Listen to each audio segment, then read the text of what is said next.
notice to everyone attending online and everyone in person. This is the first meeting in almost 3 months. We had April and March canceled due to the severe storms and flooding going on. So mahalo to the commission for keeping everyone in the community safe and keeping us, abreast of everything going on. We're going to move on to the second point on the agenda, the emergency responder monthly reports. We have HFD. Anyone from HFD in person or online? HPD is here. Okay, we're going to move on to HPD. Allah.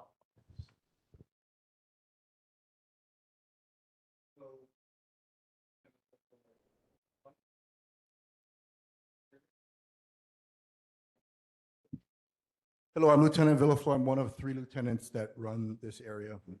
I'm just here to present the stats. For March, we had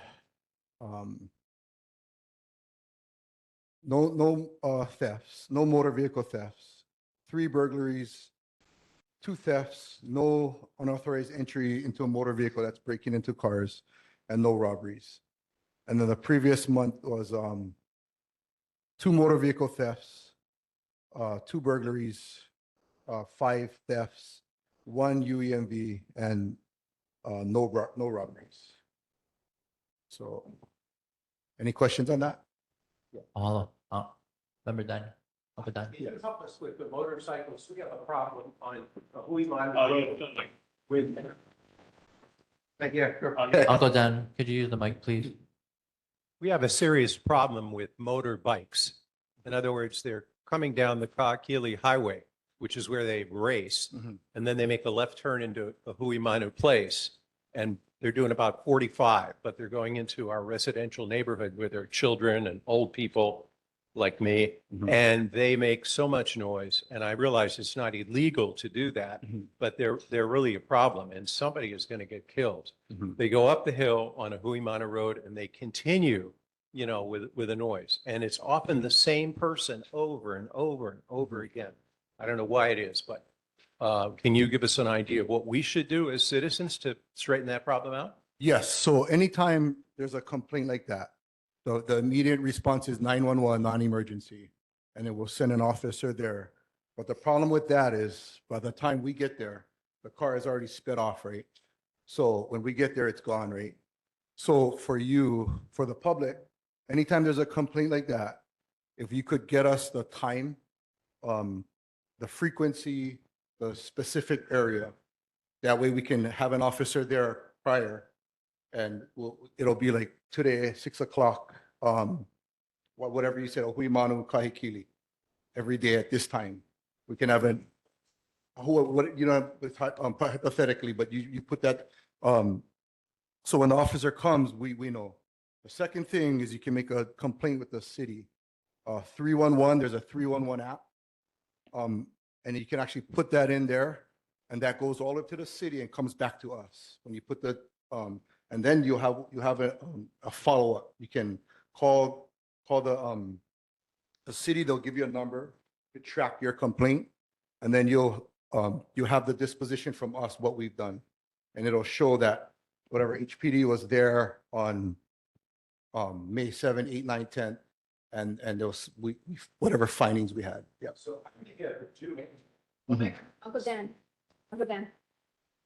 They just have to see you or your car. Mhm. You don't have to be there. You could just park a police car there. That'd be fine with us.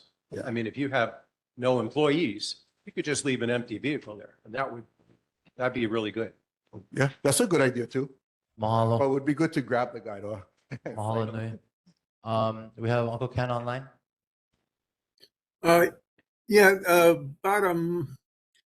During the last storms, there obviously was a lot of rain, and the intersection of Old Huimanu Road, which runs parallel to Kahikili Highway, and at that stoplight where Huimanu Place meets, or is it a Huimanu Road, meets Kahikili Highway.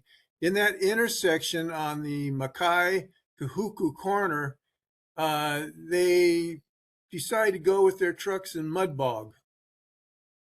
And it blocks traffic Kaikili Highway comes to a standstill. And this happened, and I am wondering if there's a report or anything about this from HPD, because I was told they were requested to visit the site during the interactions of the cars and trucks going going in and out of the mud bog area. And it's that dip. You're probably familiar with it. Yes, That we are. corner, it drops about 10, 15 feet in elevation from Kaikili Highway. Do you have any report or anything on that? Yeah, so like I said, just similar with that complaint, it's of course it's going to depend on the weather and the rain, right? Whenever it gets all wet, that's when they'll head out there.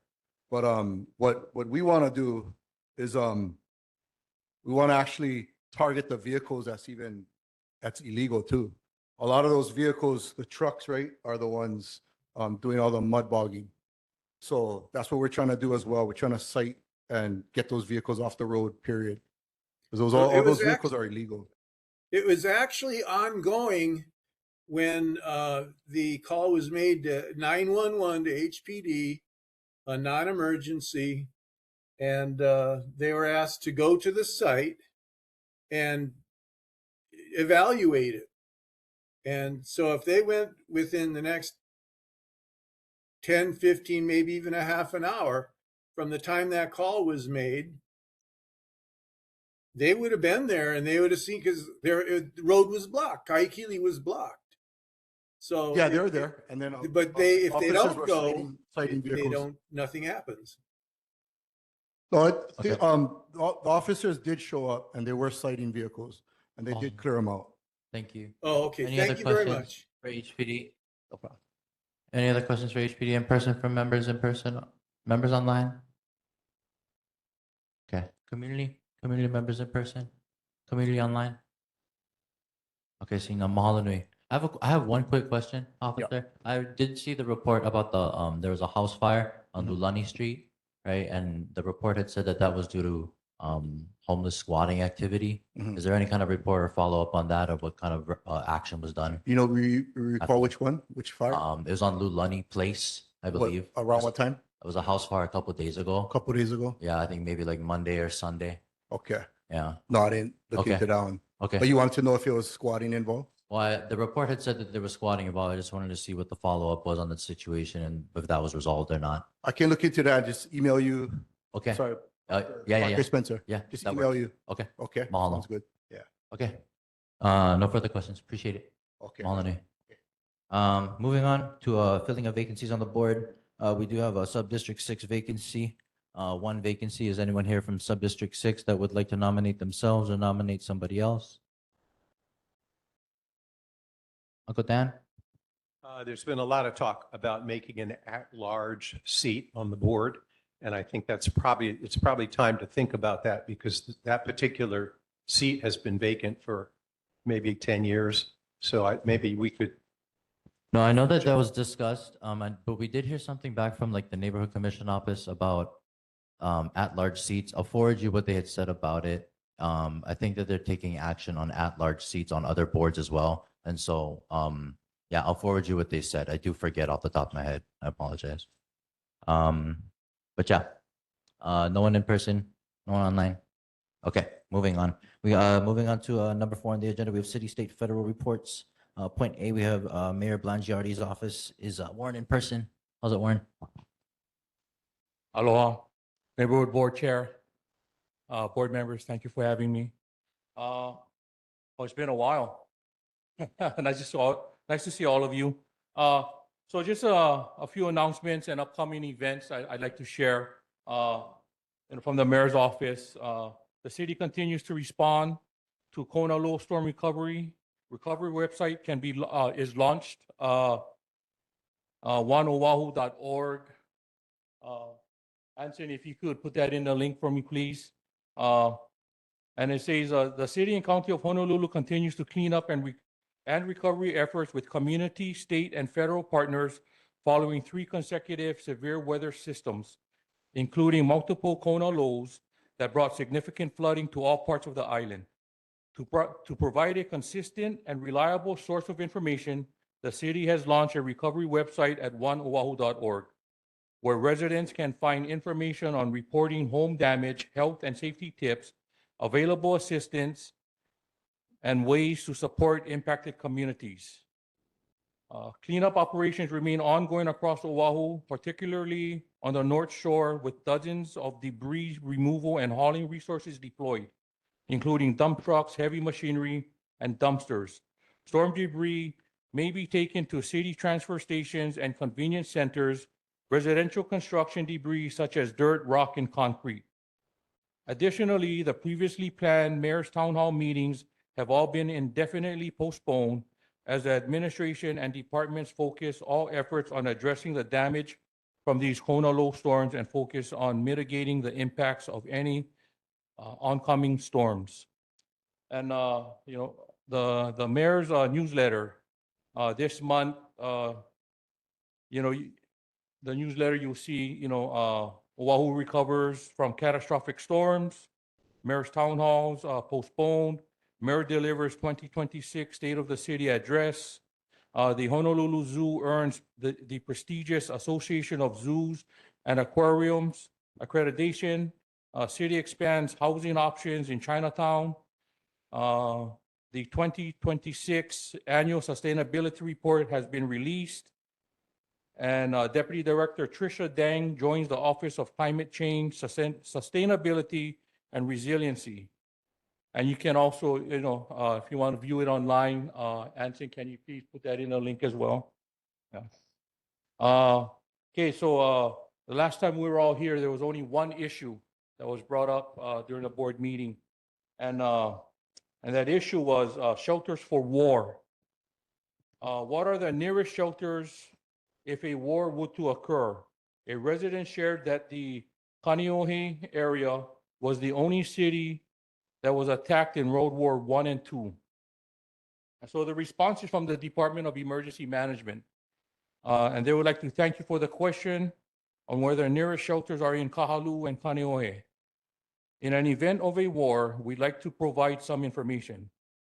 Guidance to the public from emergency management agencies in event of an attack is expected to be get inside, stay tuned.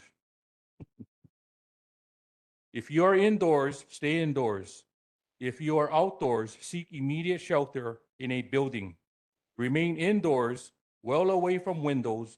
If you are driving, pull safely to the side of the road and seek shelter in a building or lay flat on the ground. Once authorities have determined that it is safe for the public to go outside, the Department of Emergency Management will open public shelters depending on need. Locations will be announced to the public in real time and based on safety and need. And that's all I have. I can take any questions. Appreciate it, Mahalo, Warren. Any questions for the mayor's office? Members in person, members online, community in person. Uncle Claude, go ahead. So on this cleanup, is Kahalu'u is part of the program? Oh yeah, if you were affected by the storm, No, Uh, because what I'm getting at is, this been going on for years. Mhm. This is Kaneohe Bay, the mouth of the river. I know most people drive across the bridge with eyes closed. They don't know how much trash in that canal. So even the boats, you cannot, low tide, you cannot go through. that's Heieke up here. The Right over here, which one? the canoe. Oh, this one. Oh, okay. Because every year,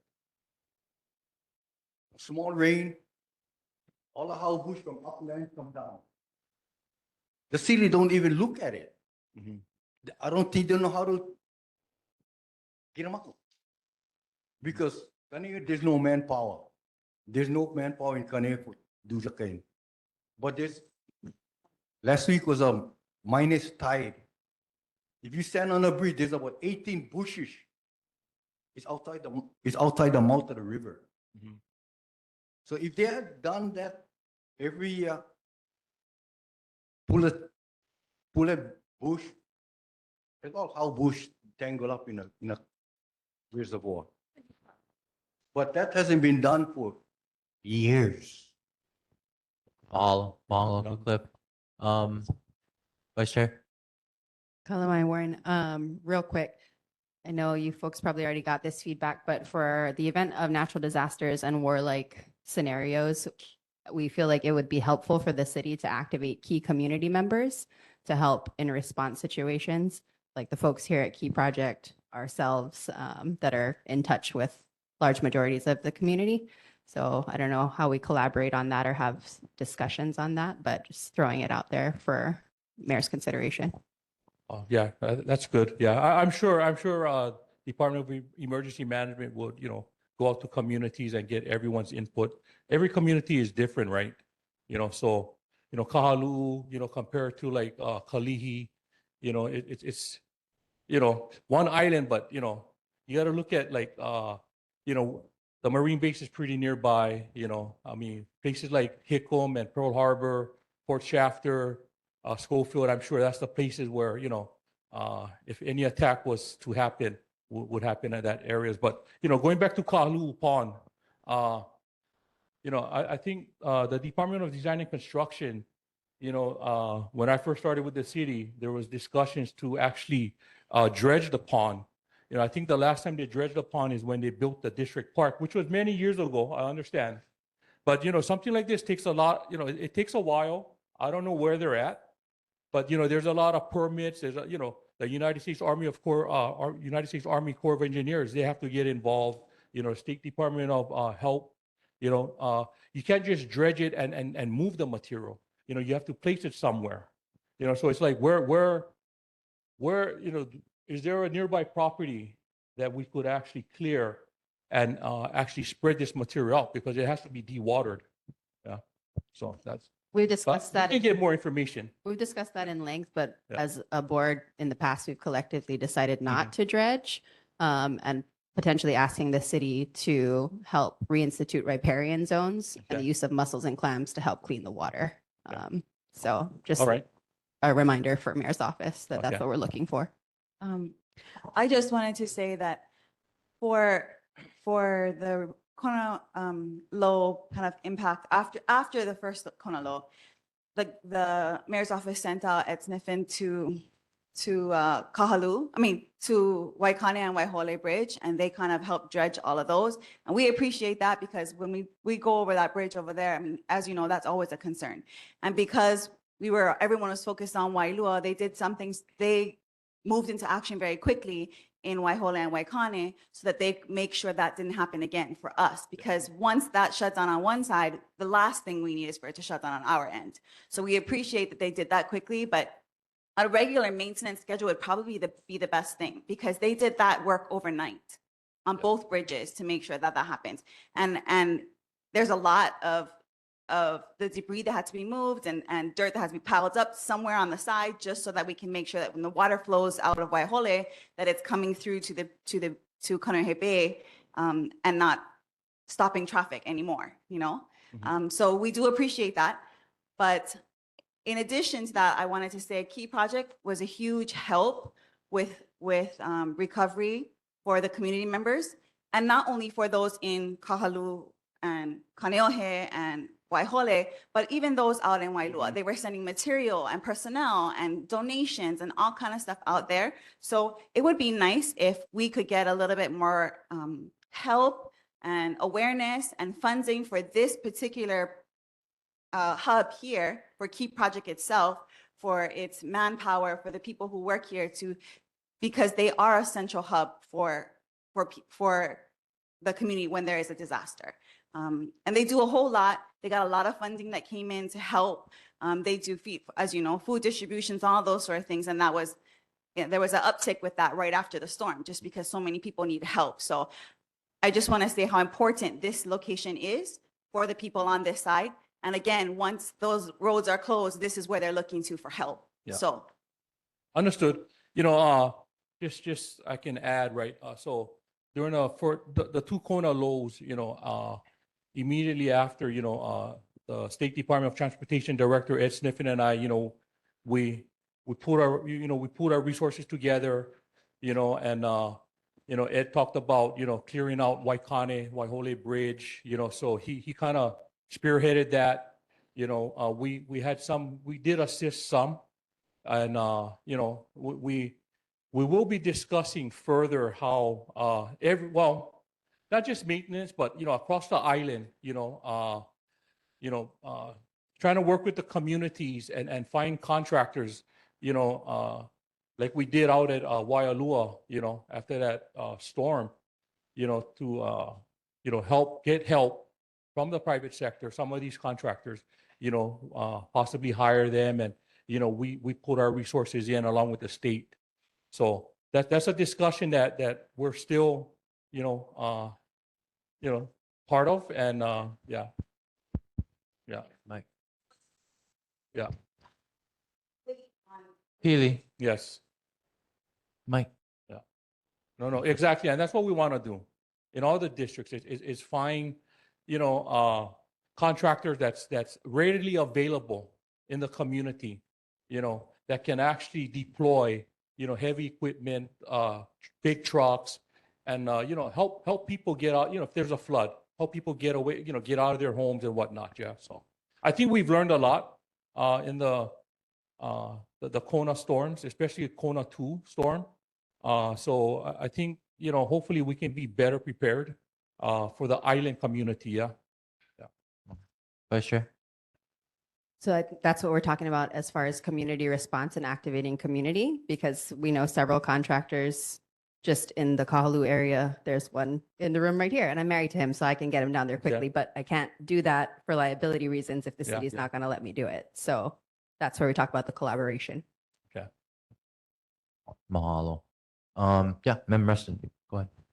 Real quick, kind of in relation to it, Jim Ireland, Emergency Services Chief, had talked about the potential for Coral Kingdom is for sale, and they were looking at the potential for making that an emergency resiliency hub that kind of splits the difference between up Olaloa and down here. Just wondering what the update might be on that. And we saw the signs go back up for sale, so Yeah. I wouldn't expect you to know right now, but if you could. I've heard some discussions about it. Yeah. I'm not, involved with that. Raja. So, Director Ireland is very aggressive.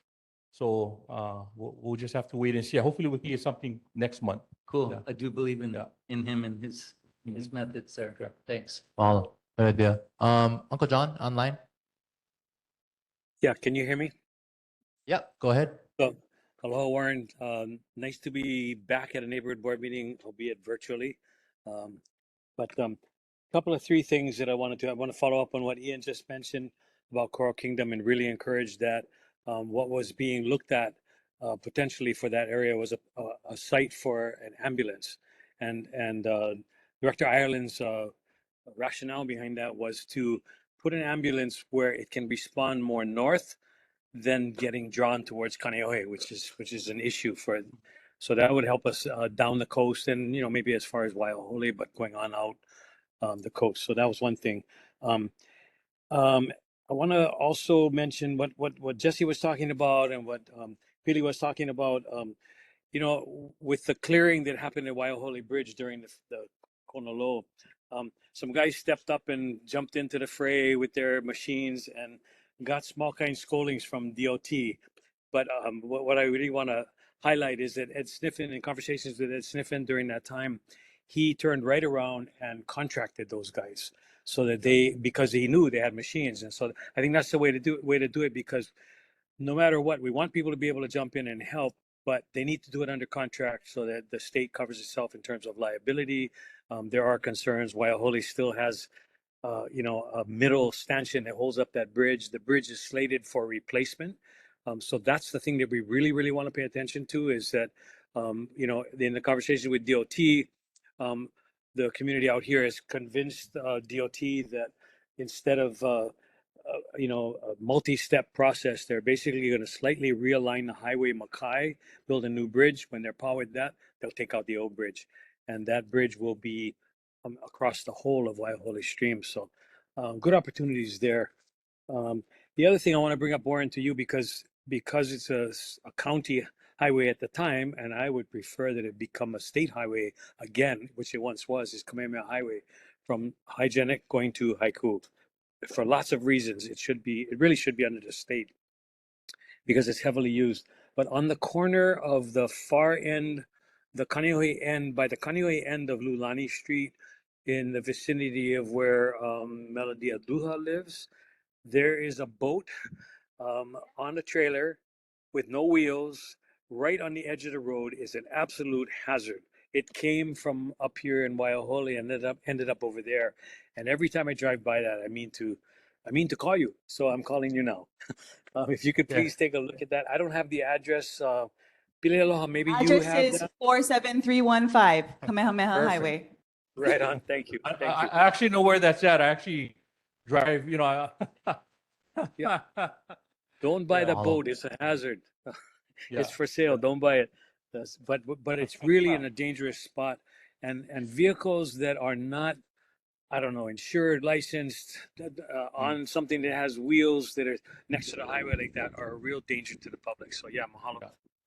Okay, Yeah. thanks. Awesome. Mahalo nui. Thanks, Uncle John. Uncle Dan, go ahead. An easy question for next time. Oh, thank There's you. there's a new lifeguard station at Pupakea. The mayor told us that. I wonder where the people are coming from to be there. Are they coming from Kualoa? In other words, I really appreciate the infrastructure, but how about, could you let us know when there are lifeguards at Kualoa, when Pupakea, when they're all going to be, how it's working? Yeah, I think I can get that information next month. I'm gonna be pretty busy, next month.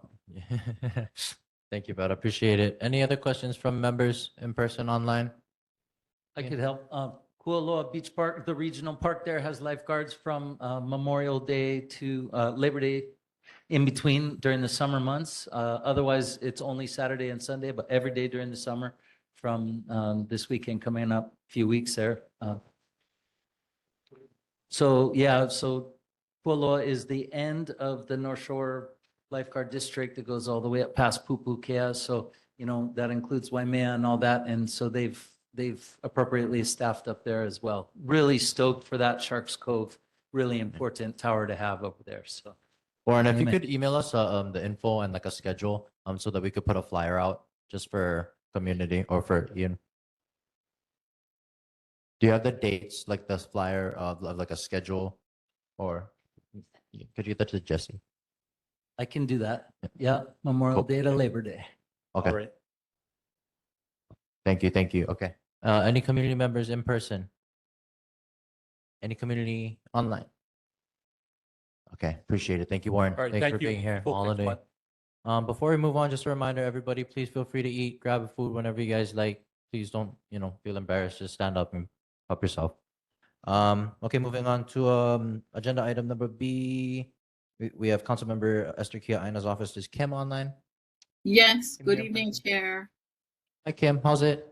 Hi, Councilmember couldn't be here this evening, so just three quick points she wanted to share. I think we'll start off with the Grants and Aid Awards for fiscal year 2027. So as you may know, the council is currently considering the city budget, which also includes the Grants and Aid program, which is about $9 million. Councilmember Kia Aina most recently secured an additional $2 million to provide additional organizations to be funded. And if successful during final passage on June 3, the key project is slated to be funded. And then let's see. The Oahu Food Systems is available for public feedback. On Thursday, May 7th, the City and County of Honolulu's Office of Climate Change released a draft of the Oahu Food Systems Plan and is encouraging public comment up until June 30. And then I can provide the link in there so people can take a look. The last thing she wanted to let people know is having to do with bacterial exceedance levels in Kailua and Kaneohe Bays. So she said, as you may know, at the Kailua wastewater treatment plant, the city installed a UV system last December that has helped to address the bacterial exceedance levels at Kailua Bay. Councilmember is equally concerned about the bacterial exceedance levels in Kaneohe Bay, including recently. Tomorrow morning, she is visiting Kaneohe Marine Corps Base to learn more about their wastewater reclamation projects including on wastewater, to see what improvements will be forthcoming to address these bacterial exceedance levels. And probably will have some things to report in the near future. That's all I have for this evening. Any questions? Mahalo, Kim. Uncle Dan, go ahead. For next time, could you give us an update on the pay raise? In other words, the salary commission recommended, I guess, a 5% pay raise for everybody, and it automatically becomes, accepted unless the council votes no. So I would like to know next time whether or not the councilwoman would be voting against a pay raise, since they got a tremendous pay raise, in the past. I asked if they could change the charter, put a charter amendment so that it's not automatic, so that the pay raise doesn't just happen. So if you could let us know what our position is on that. Sure, I'll have that on point so we can report on that next time. Mahalo. Thank you, Kim. Thanks, Uncle Dan. Anybody Thank else? you. Any other members in person? Members online? Community in person? Community online? Okay, mahalo. Thank Kim. Have a good night. Moving on to Councilmember Matt Wire's office. Is Chelsea online? Hi, yes, I'm online. Hi, Chelsea. How's it? Hello. Oh, good to see everybody. Wish I could be there in person. I'm just gonna go ahead and share a couple of highlights from our newsletter, which just went out today. You can find it in council members' website. If you scroll down under newsletters, you will find it. And then I'm also going to go ahead and drop the link into the chat for folks who want to grab that really quick. So, two things that I just wanted to highlight. Of the several amendments, I mean, there were many amendments that Councilmember introduced. There were a handful that were accepted from the last most recent budget committee. And I'm just going to highlight two for us here today for the sake of time. One of them was 1 million for kupuna feeding and support social programs. And then another was 150,000 for stream maintenance plan report. One of the amendments that I'll just highlight that wasn't accepted, mind you, we're still in the budget process, but Councilmember did try to put in monies, 5 million for flood control improvements in Ko'olapoko, because we did get a lot of calls for concern during the storms. That amendment unfortunately was not accepted in the last budget committee meeting, so I just wanted to flag that for you folks who are following along. The other thing I just wanted to highlight is that there are two deadlines regarding the FEMA assistance that's coming up. That's the FEMA assistance as well as the SBA loans. And so the deadline for both applications is June 14th. And so the closest in-person help site is going to be right there at Key. And from what I understand, it's every Wednesday from noon to 8 p.m. But of course, always just check in with Key Project in case things change.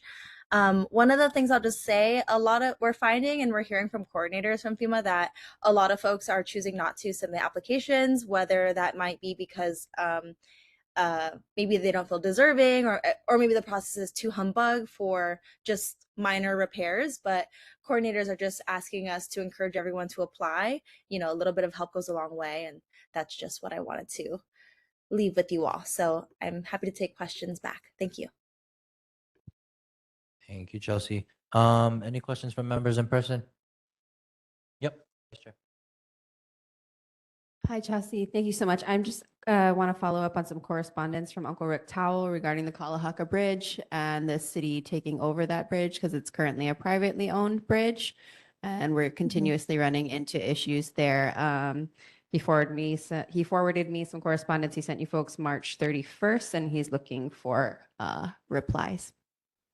Okay, gotcha. I am in correspondence with Uncle Rick. He did send over those photos to me. I took all of the information and the photos that he shared with us, and I did rise with them to the departments. Last time I checked on it, I didn't receive a response quite yet, but then I also flagged that with our team as well to think about city ownership of that. Okay, because during the second Kona low, Kahalu'u received a significant amount of flooding on a particular day, and that bridge was completely overrun with water. So just to follow up that this is not just a general Kahalu'u infrastructure thing, but an emergent Kahalu'u infrastructure thing that needs to be addressed. Because the city trash trucks run through that road, so it is going to be a city concern, whether they like it or not. Mahalo. Any other members in person? Pili, go ahead.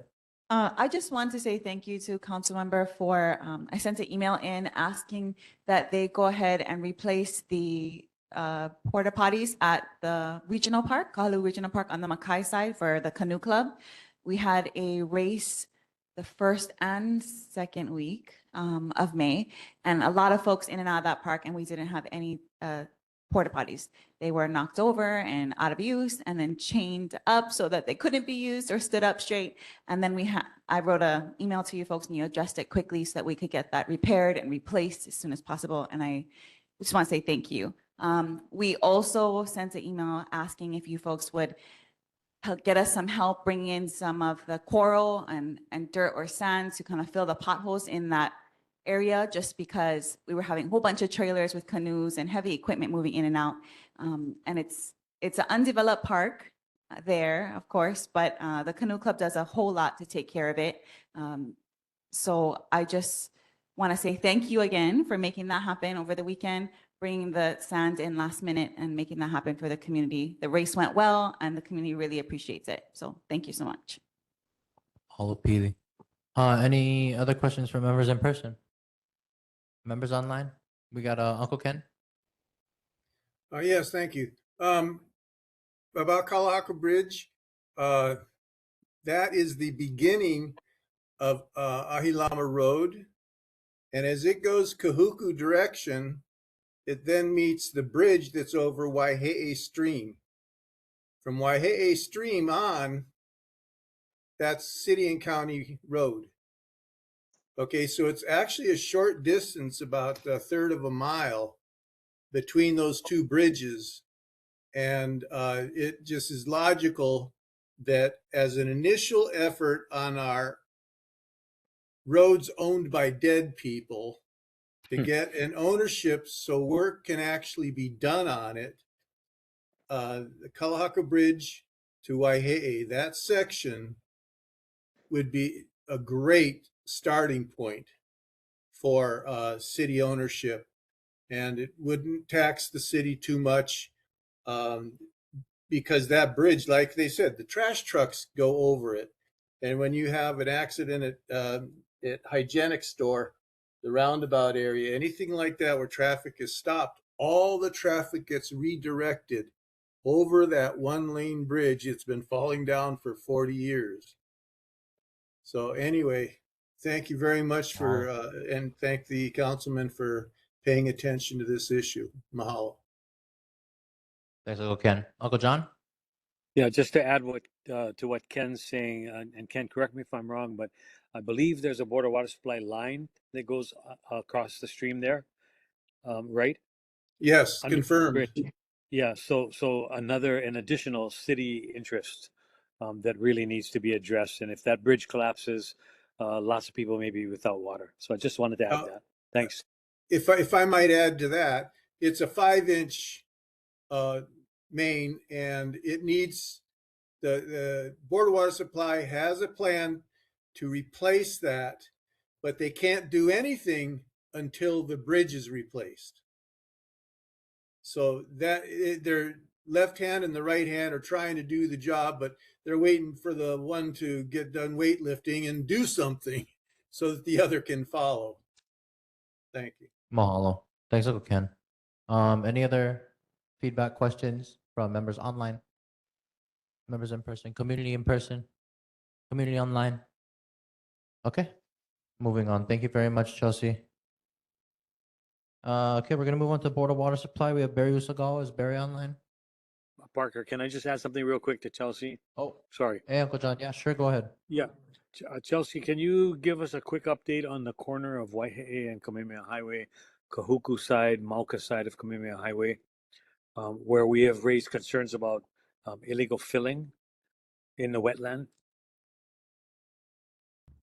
Hi, Uncle John. Yeah, of course. The most recent update is what you folks had shared with me, multiple reports following up on the NOV that DPP had issued.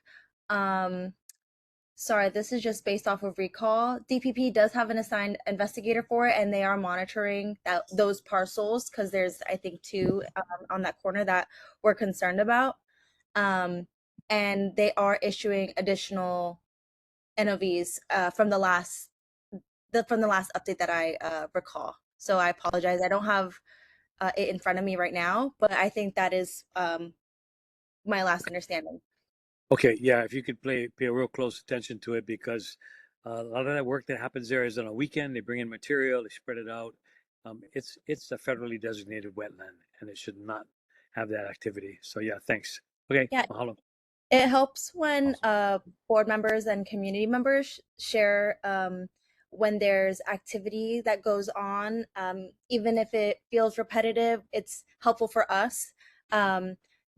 We've shared those concerns with the Department of Planning and Permitting, and the department will go and do those check-ins and give us reports as much as we check in with them.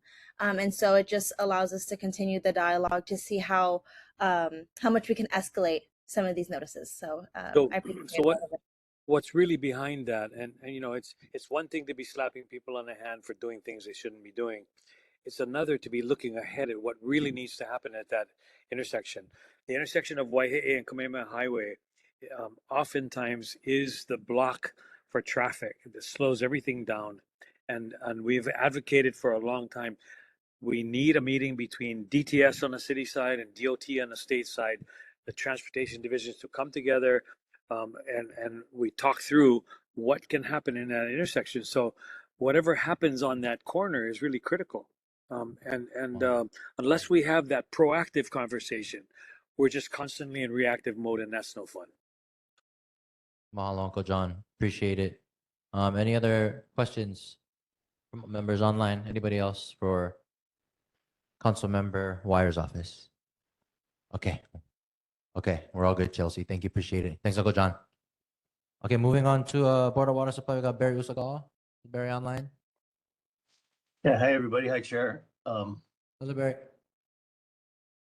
I just don't have much to report this month, but just wanted to mention that we got some of the data back from the rain events in March, and according to our rain gauges, 319% of normal, tied with February's totals of 270% of normal.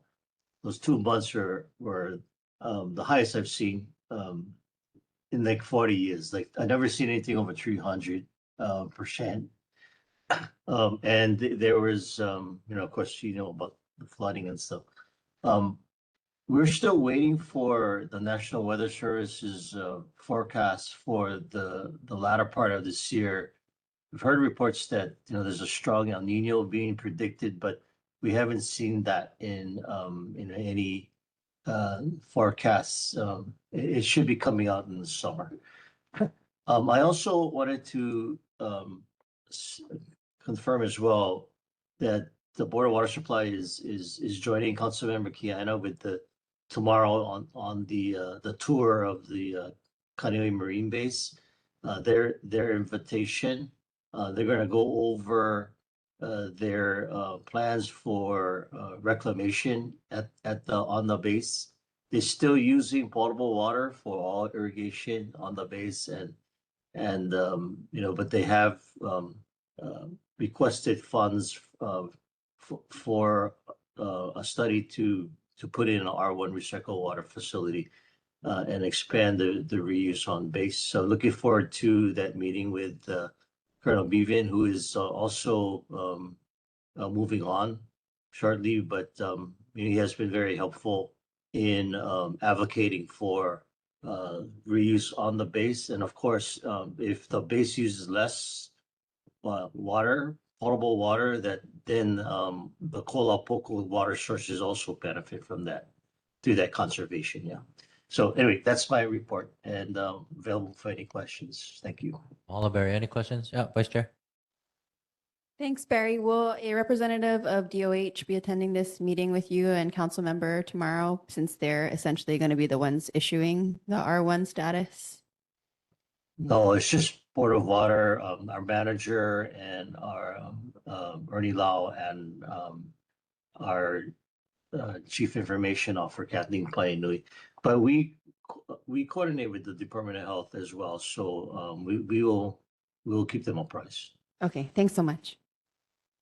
Mahalo. Uncle Ron? Hey Barry, does the border water supply, if a resident asks to have their water tested, do you guys go ahead and test the water for them?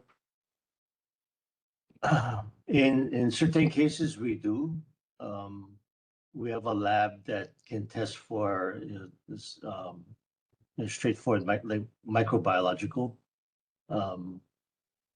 So I can send contacts to our lab to the chair, and then or you can contact. So I don't know what their number is, but I believe they still do that. Not a full-on chemical analysis, but micro. Do you work with the Department of Health? Do they also, if you requested, would they test the waters? I'm sorry, I don't know that, if they do. I know they have a lab at their Waimano offices, as we do a lab, we have a lab at Veritania too, but very simple. Most of our complex water sampling we send to the mainland. Mahalo. All right, thank you. Uncle Ron, to answer your question, for DOH, I know that they do have a clean water branch, safe and clean water branch within DOH. So if you want to reach out to them, again, I'm not familiar with their phone number off the top of my head, but that's the name of the division within DOH that I'm familiar with. Ian. Quick question for Barry regarding that. Microbiology, so specifically doesn't include fuel contaminants and other things like that? Just thought I'd ask. No, it does not. We don't have the capability for the complex hydrocarbon type testing. We send everything out to our contracted labs on the mainland. Yeah. Roger, thank you. Mahalo. Any other questions for members in person? Members online? Community in person? Community online? Okay. All good. Appreciate it, Barry. Thank you very much. You're welcome. Moving on to Governor Josh Green's office, we have Jenna. Jenna's in person. How's it?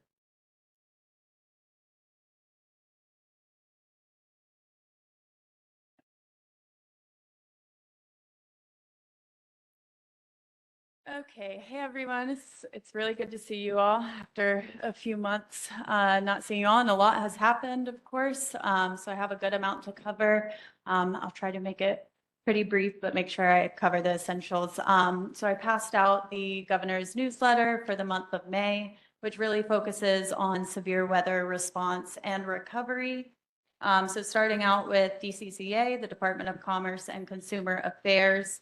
They've developed a post-disaster insurance claims guide and an instructional video on how to file an insurance claim. And then HIEMA opened an interim disaster case management program, which connected affected residents with disaster case managers, who then facilitated disaster recovery plans and addressed needs. The program is free of charge, and so residents that are impacted by the Kahalu'u disaster can call 211 to begin the enrollment process. So the Department of Taxation, or DOTAX, secured state and federal tax relief for affected residents and businesses. You can request a waiver of late file and or late pay penalties and interest by filing Form L-115, the tax relief request for state declared disasters. And the state deadline to file taxes changed from April 20th to July 20th, and the federal tax returns and payments originally due on March 10th are now due on July 8th. And then lastly, from the newsletter, the Hawaii Department of Transportation has been conducting various post-storm work, which also includes the ramp to H3 from Kamehameha Highway in Kaneohe. They're expecting the ramp to restore access to the ramp by mid-June and overall completion of repairs by mid-August. And And then one other thing to note outside of the newsletter is DOT's ongoing effort to add Hawaiian diacritical markings to street names and destination sites on state highway systems. So you can provide feedback for that on HDOT's master list of street names and destinations, which is on their website, as well as look up possible meanings of specific street names. So their efforts focused on the 2000 state highways and connecting streets, but they'll share feedback received on any county street with the appropriate county. And DOT will replace the impacted street signs over time as it does other repairs in the area. And public comments on that are accepted throughout the year. And then I have a few things to follow up on from February or January, the last time we met. So there was concerns regarding the mud pit where the mud bogging is occurring. So that parcel is a highway remnant, which falls under the jurisdiction of DOT Highways Division, and DOT is looking at adding additional signage as well as ways to keep vehicles out while still allowing contractors to get their mowers in to cut the grass. And then there was also a mention of the potential of a raceway park. I was informed that would fall under the city and county. And then regarding the uneven manholes along Kahikili Highway as well as Kamehameha Highway, HDOT is submitting a work order to adjust those manholes on Kahikili Highway. But the uneven covers on Kamehameha Highway through Kaneohe, they said was likely in preparation for the City Department of Design and Construction's road rehabilitation project. So yeah, that's everything I have. I'm happy to take any questions back. Mahalo. Any questions from members in person? Yeah, Ron, go ahead. I had an incident with DLNR. A resident was wheelbarrowing like after the Kona storms, wheelbarrowed like dirt and took it down to the shoreline and dropped it off there. Called DLNR. They showed up and did nothing.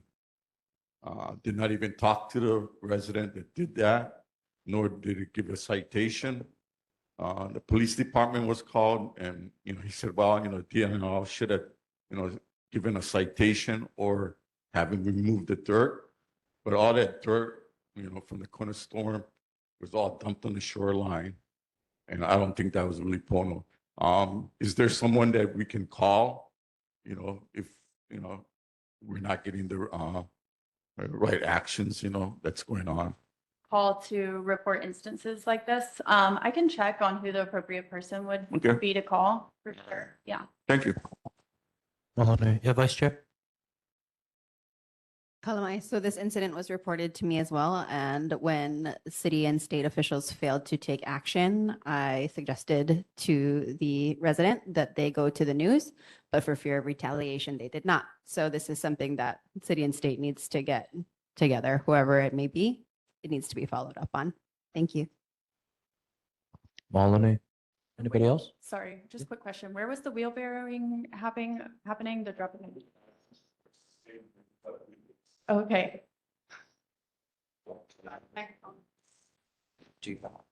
Also, I talked to that resident, and he admitted in front of there was a Department of Health personnel that was there, and he admitted, wheelbarrowing the dirt and everything else. And so if you want the name, address, videotape, or whatever, I can give you everything. Mahalo. Thank you. Uncle Rick, online.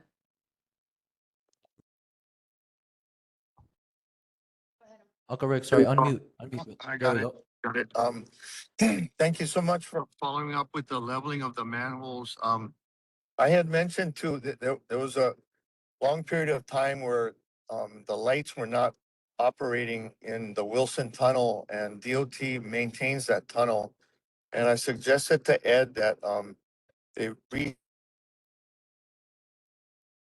markers like they did along the Hamakua coast so that people, because when you come from the bright light and go into the dark, it's really, really difficult even to see the lane demarcations. But what I thought would be good too is if the curb along the either side of the tunnel, if that could be painted yellow, then it's really, really becomes evident where the edge of the pavement is. That's one thing. Number two is there's this nebulous thing between the communication utilities and HECO they call it that joint power pole agreement. I don't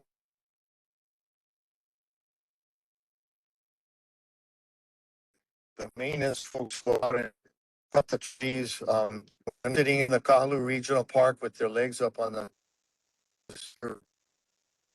but is there an agreement line? The Hawaiian Telecom, I believe, is the one that's supposed to contract with that because the wires are just they're hanging down amongst all the trees and it's just a mess. So it really needs to get trimmed first, and then Hawaiian Telecom needs to get their act together and tie up all the bundle of wires so it's a little bit more tidy. And if you could check on that, that would be great. Appreciate it. Mahalo, Uncle Rick. Uncle Dan, go ahead. I had a quick question for next time. The old ancient glass bottom boat at the end of Heiakea Pier. They're taking the engine out, they're painting it, making it look nice, and their intention is to put it out in the bay and anchor it, moor it permanently. It's not going to move, it's just going to be out there. Could you find out about that for us? Because basically, they're not going to use it and they're supposed to dispose of the boat. But rather than do that, they're upgrading it a little bit and taking out the engine and using the engine as an anchor. And they're going to just put it as a marine hazard somewhere in the bay. So could you check on that with the, I guess, the harbor master? Yeah, thanks. Mahalo, Uncle Dan. Any other members in person? Members online? We got Uncle John? Yeah, I want to follow up on what Rick's talking about with regard to utilities on the poles. Barry is pretty much here at every single board meeting. Board of Water Supply, a public utility, is reporting to us. We never hear from Hawaiian Electric or Hawaiian Tel, for that matter, Oceanic and others who are using those poles. And I think it could be very productive if in a meeting, and Jenna, maybe you can help with this, to get these folks to a meeting so we can throw questions at them left and right. I think it would be very productive. I know with Hawaiian Tel, I've dealt with Kalani Andrade, who's way up high in Hawaiian Tel. He's one of their senior folks. He's senior manager in network development. Same thing with Hawaiian Electric. Hawaiian Electric is out there meeting with communities with around things like renewable energy zones and so on. But I think if we can get folks from the public utilities and maybe even the Public Utilities Commission to come, because what's happening is that the phone guys are hesitant to ask, or they're going to have to pay for moving their phone lines onto the poles that Hawaiian Electric has, and the poles are segregated into electricity at the top, communications below that, cable below that. But communities like ours really need to have that kind of attendance at a meeting so we can fire the kind of questions we need. They're right down the road, HECO, Board of Water Supply, Hawaiian Tel. Let's bring them to a meeting. We're not asking them to come to every meeting, but that would be really helpful. And then I also want to say, Jenna, you were present. Rick and I and others were able to attend the discussion about energy and so on with Hawaii State Energy Office. And we don't need to go through all of that now, but I think it'd be great to get the more we talk about energy and learn the vocabulary of things like distributed energy and renewable energy and so on, the better the discussion will be. I came away from that meeting, excited about the discussion, but sometimes frustrated about the vocabulary that was not being properly defined or well enough defined so that we can have a really intelligent discussion about, and this is all about what happens when as we move into, El Nino kinds of periods and so on. What we just went through with the Kona lows, we need to learn the vocabulary so we can participate more readily and with more intelligence. So, but mahalo. Yeah, thank you Mahalo, for that good job. feedback. For sure, I can let the State Energy Office know. I know they're conducting more community meetings throughout the island, so I think that's really helpful for future meetings as well. Mahalo. I know that it's been mentioned, like a once a quarter update would be good from, utility commissions and ECO and everyone kind of involved, like you were saying, Uncle John. So, yeah, I mean, I'll work with Rachel and try and get that on the agenda and try to reach out to those guys. Yeah, great. Oh, and Thanks, Chelsea as Parker. well. And Appreciate it. Chelsea as well. Yeah, for sure. I think that'll be good, especially with the rate hikes and everything. Yes. And yeah, going into storm season too, we want to be prepared. So mahalo. Any other comments, questions, concerns from members in person, members online? Okay, community. Yep, go ahead. Okay, so I'm out at Ka'ava, Sorry, can you get your name, please? Kami Kurashige. I'm out at Ka'ava on the beach. Just bouncing off of the Hiko poles. So I saw I don't want to say crew, but two people measuring the pole right in front of my home by my bedroom. And I went out and I asked them what they were doing. And I said, is this a 4G, 5G tower that you're planning to put on this pole? And the person said, what's wrong with that? I thought, well, you can put it anywhere you want, but not in front of my bedroom. And I said I would come to Key Project to let them know what was going on. And between that time till now, they sent another crew to send more measurements. And so I took pictures of it. And I thought they couldn't be doing that, just putting up a 4G, 5G thing on a Hiko pole right in front of someone's residence. And so I don't know, I'm new to this neighborhood board, but I thought I got to say something. Otherwise, this thing moves fast. And now that I'm here, I'm understanding that they're not at the meetings. And so this is actually the spectrum people. So yeah, maybe you guys can attend the meeting and explain what's going on out at Ka'ava, 1 mile past the ranch. Sure. I know that we do. I know Spectrum does their reps by district in the state of Hawaii, and so I know that we do have a Windward Oahu rep, or at least an Oahu rep that we could probably get in touch with. Yeah, if you want to send us your information, we can provide you some kind of follow. Okay, right on. Awesome. We'll be in touch then. Okay. Any other questions, concerns for the mayor's office from community? I'm sorry, Gov's office? Community in person, community online. Okay, seeing none. Thank you very much. Appreciate it. Moving on to Senator Awa's office is Elizabeth. I'm here. Hi, Elizabeth. How's it? Hi. Long time no see everyone. I hope everyone is well. Good evening, Kahalu'u Neighborhood Board, Chair, members of the board, and members of the community. As you may know, the 2026 legislative session adjourned May 8th, last week Friday, with a total of 268 bills that passed out of the legislature. Of that 268, 9 bills have already been signed and have become an act, signed into law. 259 bills are awaiting the governor's action. And I believe July 15th is the deadline, the governor's deadline to veto any of those measures. Although none of our bills, none of Senator Wall's bills specifically, many of the bills that he supported had made it out of the legislature, but none that he primarily introduced. But we do continue to take our many victories out in the community. Speaking of the community, our office, as well as Senator Wall, has been made aware of concerns from residents regarding the heavy traffic and activities that's been happening on Nukupu'u Street in Ohimanu. That's particularly traffic related to the easement access for Valley of the Temples or Temple Valley. A couple weekends ago, well, actually, the weekend of adjournment, I stopped by Nukupu'u Street and I was able to speak to a number of the community members there. They did share that a lot of the issues are still happening. We do have a meeting. Center Wall has a site visit and a meeting with um, Valley of the Temple's leadership on Wednesday. Um, just to hear more about possible solutions for the community on that street.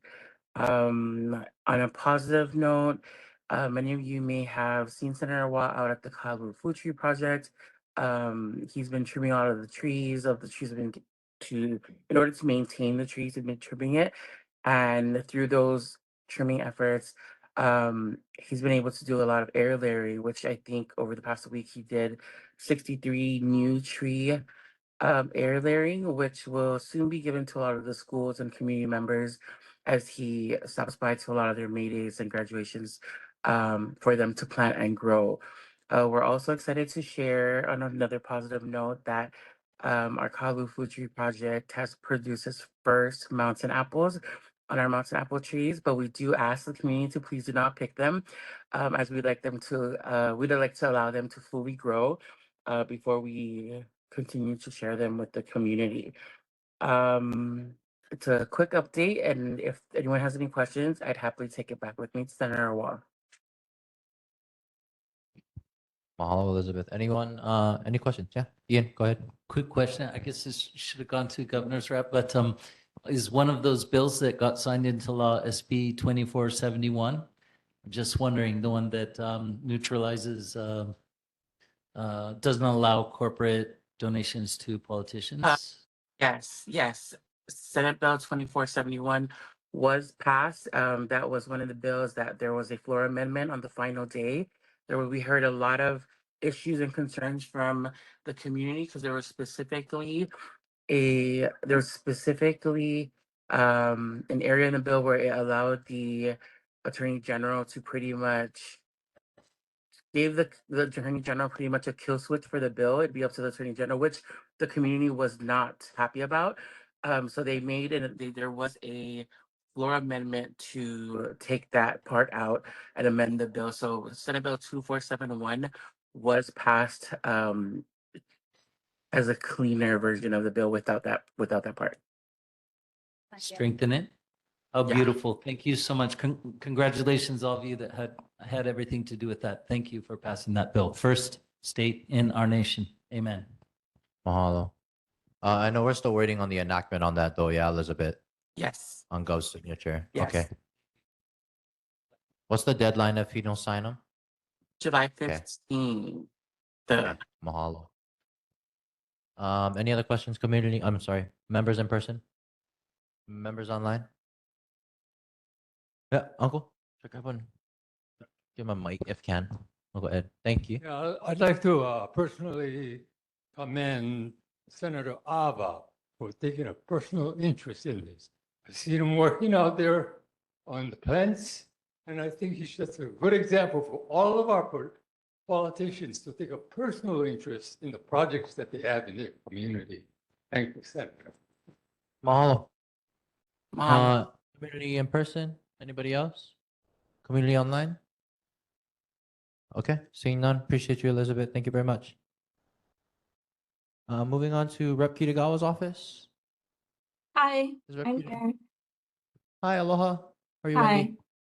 Wendy? So I'm here on behalf of Rep. Kitagawa. She's so sorry she couldn't come tonight, but she's actually at Pu'ahala School's first graduation of their Kaipuni class. So as you previously heard, the legislature adjourned on Friday. One of the bills that we've talked about before at a previous meeting did pass. It was House Bill 2361 relating to the Kaneohe Regional Council. So now it is awaiting signature by the governor. And like previously said, he has till July 15th to sign it or take no action and it would go into law. Things coming up. Oh, another thing that she wanted me to share was that she was able to secure funds in this year's budget to address various different maintenance projects at some of the schools in the district, Ohuimanu, Kahalu'u, and Waihole. And then we have our annual e-waste drive at Castle High School. on Saturday, June 20th. And it's held in the auditorium parking lot, and it's from 9 to 11. And then lastly, she wanted me to let you guys know that we are working on our end of session newsletter, and it does go out in the mail. So hopefully you should be receiving it in early June. So if you have any questions, please let me know and I can take it back to her. Thank you so much. Mahalo, Wendy. Any questions from members in person? Members online? Okay. Community in person? Community online? We're good. Okay, thank you, Wendy. Appreciate it. Aloha. Moving on to Women Community College, we have Chancellor Artis Eschenberg. Is Chancellor online?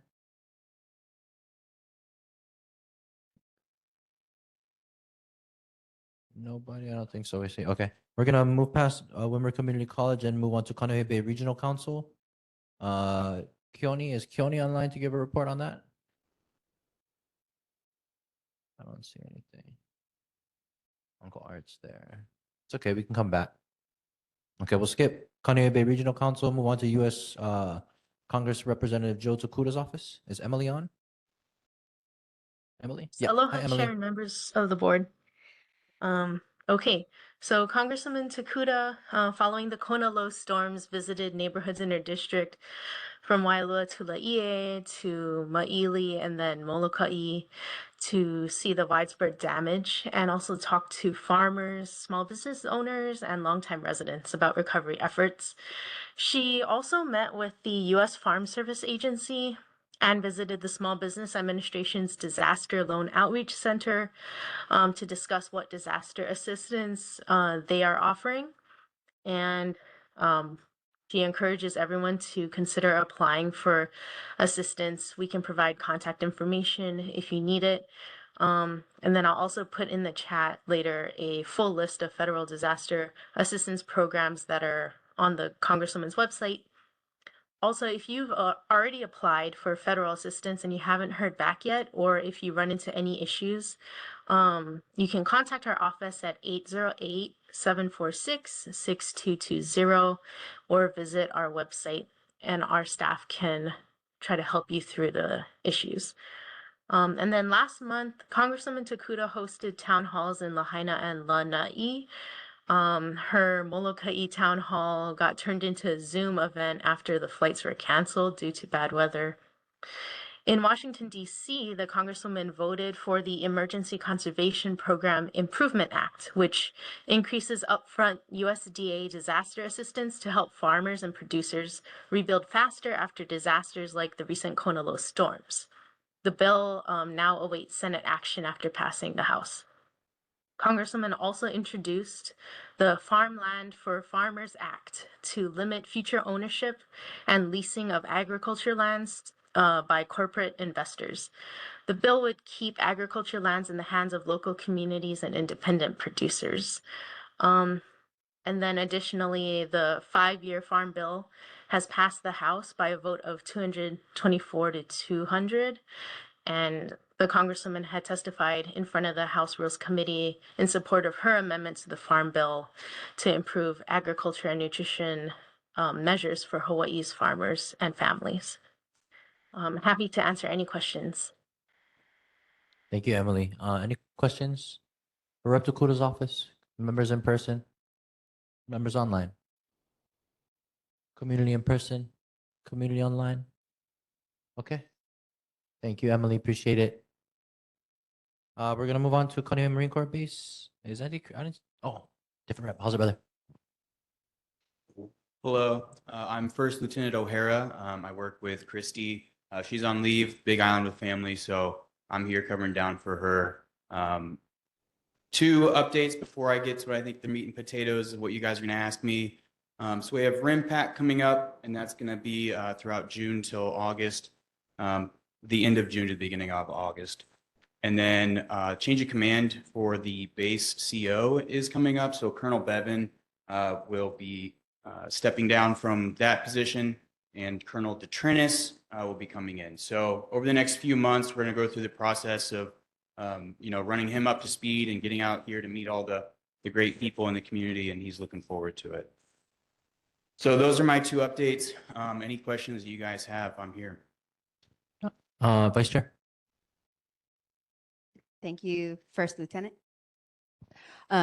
In regards to RIMPAC, since there will be an influx of military personnel here, if we do anticipate or we do receive El Nino weather, will we be receiving additional support in community? Have you folks kind of talked about how you can support us with the influx of personnel?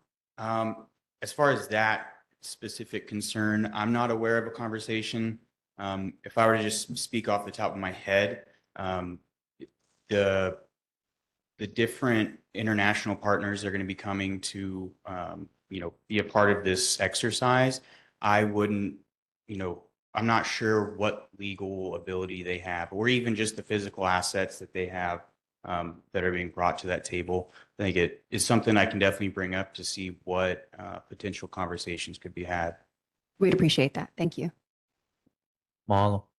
Anybody else in person? Anybody online? Members online? Community in person? Community online. Okay. Seeing none. Appreciate you, Ben. Thank you. Aloha. Just a touch point again, I know it had been mentioned. So there is going to be a meeting tomorrow with Board of Water Supply and council member Kia Aina. So I think that meeting is going to provide a whole lot of really valuable context, because I know that there's been a lot of people very involved in improving the water quality that the base can produce on its own with reclamation, but that also reduces the impact of potable water use. So I just want you guys to know that one, we want to be transparent with everybody. That's why we wanted to bring these organizations and representatives together. But also we want to make it very clear that we do want to be a responsible neighbor and make sure that we're guys listening. We're listening to you, and that we're also trying to take action to make those improvements. Mahalo. Vice Chair. Could you give us any additional details on the most recent wastewater discharge that came off MCBH? Do you happen to have any reports on that just for us? Yes, mostly just like the cause of it, as it's also been kind of noted, there's been a huge inundation of water throughout the system in general. And with it being kind of back-to-back storms, it just overwhelmed our facility, which kind of also just points to additional need for us to be able to increase our capacity for redundancy and treatment. Are there any conversations going to improving the infrastructure at MCBH that we can continue to avoid these situations in the future? Yes, so there's actually multiple studies that have been recently conducted and are also ongoing to detect leaks, potentially increase rainwater catchment. And then there's also been a lot of ongoing and previous projects to replace a bunch of the old pipes throughout, the base and going to houses and different other infrastructure supporting water use. Ian, go ahead. On another note, usually Christy talks about this. Our last meeting was about a week before the closing of the Makahiki ceremony that is hosted by Kaneohe Marine Base. And I just wanted to say that it went off really well, and there was a lot of community involved, and there were even high-ranking officers from the base involved, and we really appreciated that sort of participation in the event and respect for the cultural traditions of our place, Ku'au. Thank you for that.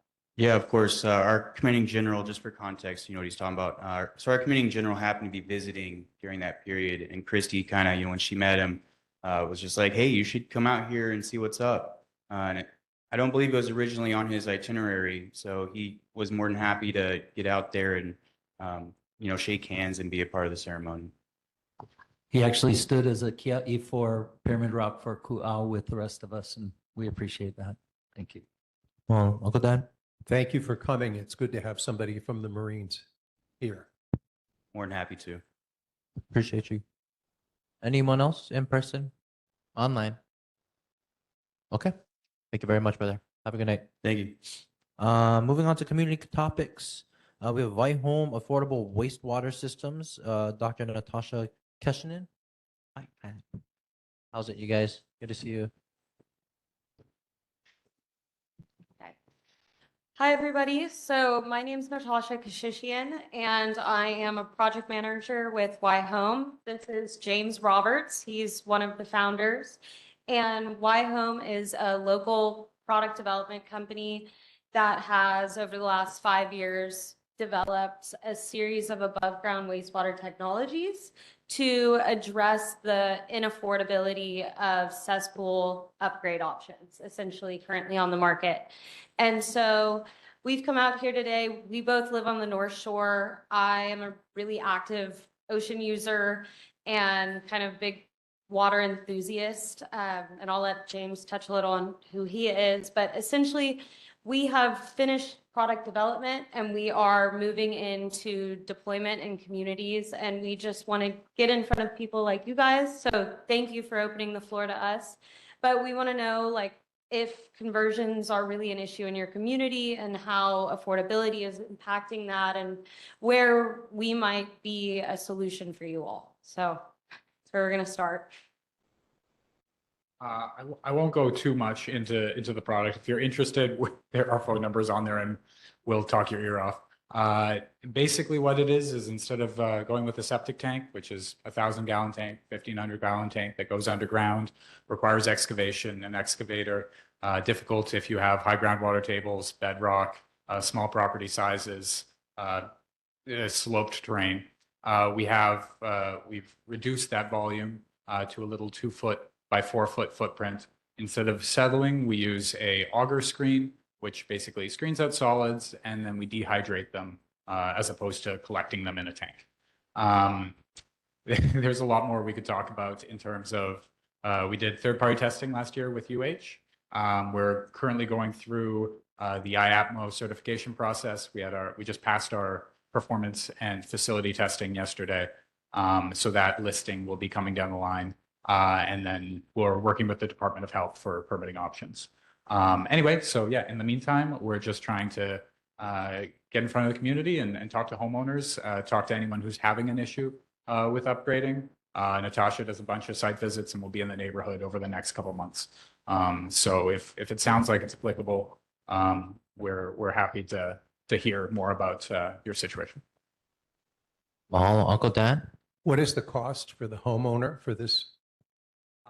Right now, our product cost is $7,500, and then the installation depends on the situation. 2 weeks ago, the Department of Health had a rule change meeting, and they're formalizing the pathway to reusing your cesspool as a seepage pit. There are conditions on that, but if it's possible, then it significantly reduces the upgrade cost because you don't have to install a separate disposal system. So in those scenarios with permitting, the product cost and installation, we're aiming to be under $15,000. Is there a monthly charge to remove the boxes? If you wish it to be a service that's provided, yes, but we have designed it so that it's possible to do as a homeowner. So it depends on the level of service you wish to have. To add to that, we do offer 6 months of essentially like free maintenance and hand holding after install because we do really want to help a homeowner feel independent by the end of it. But if they want to keep paying us to change their boxes, we will.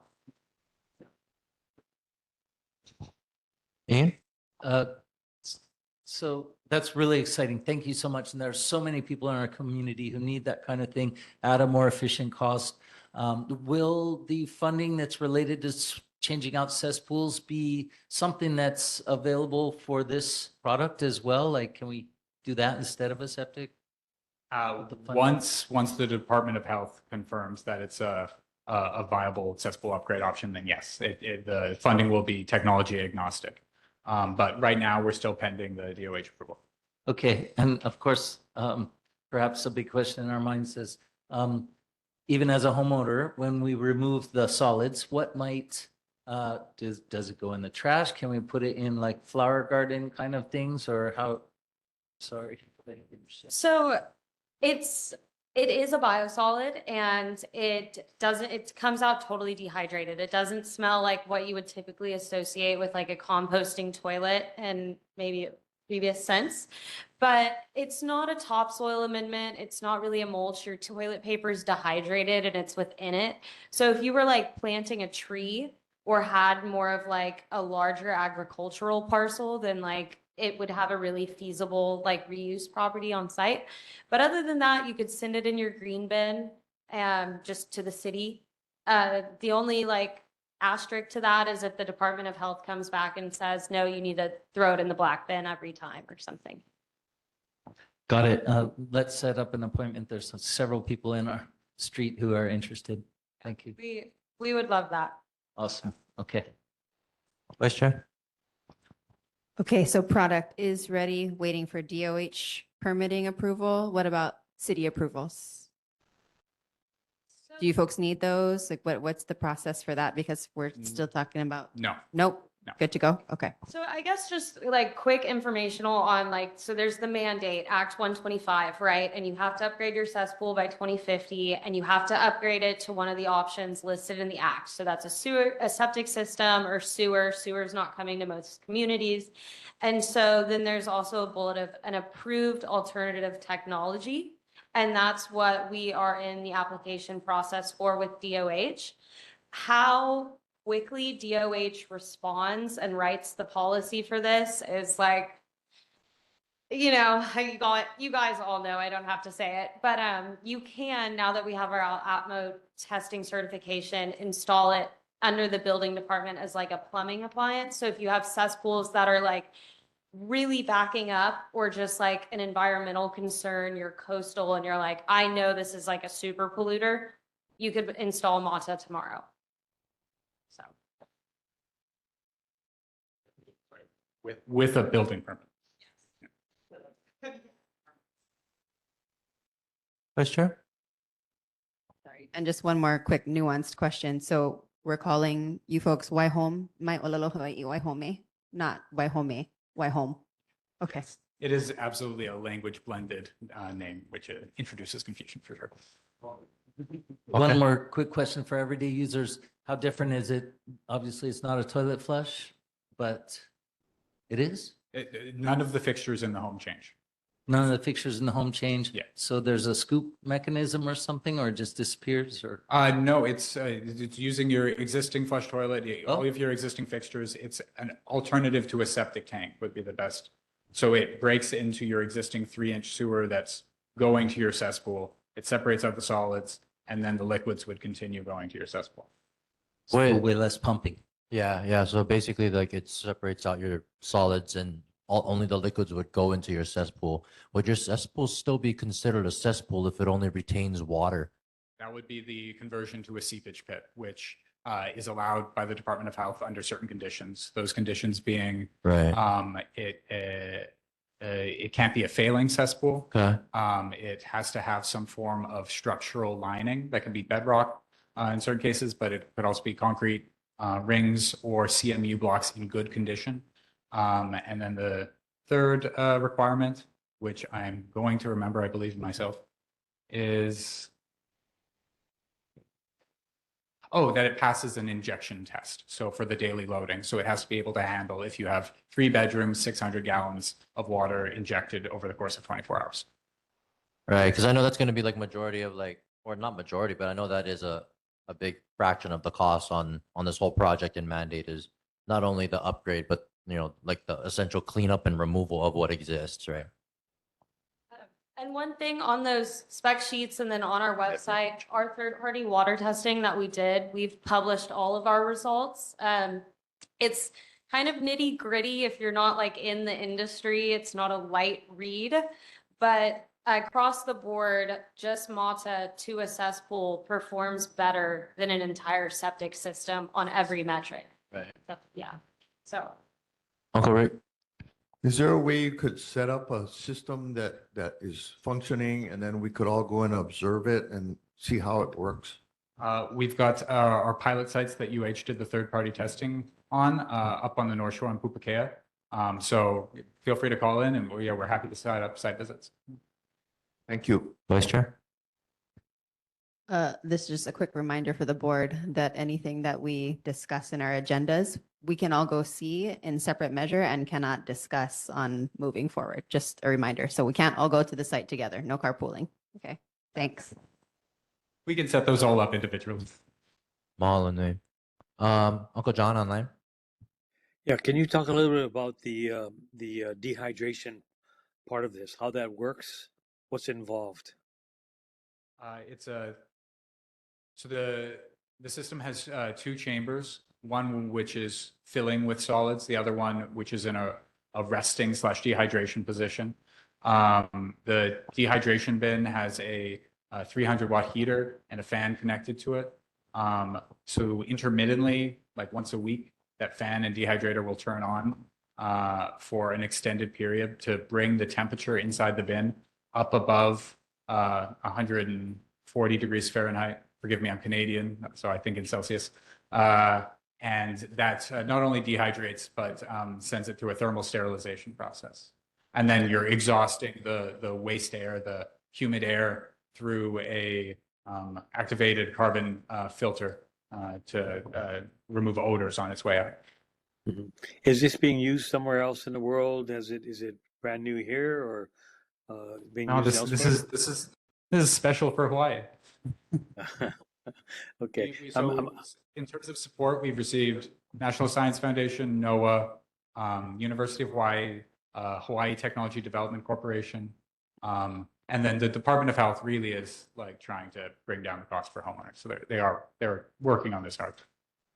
Okay. Okay. And then one last thing is your website.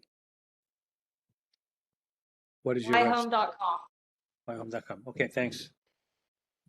WAIHOME.com.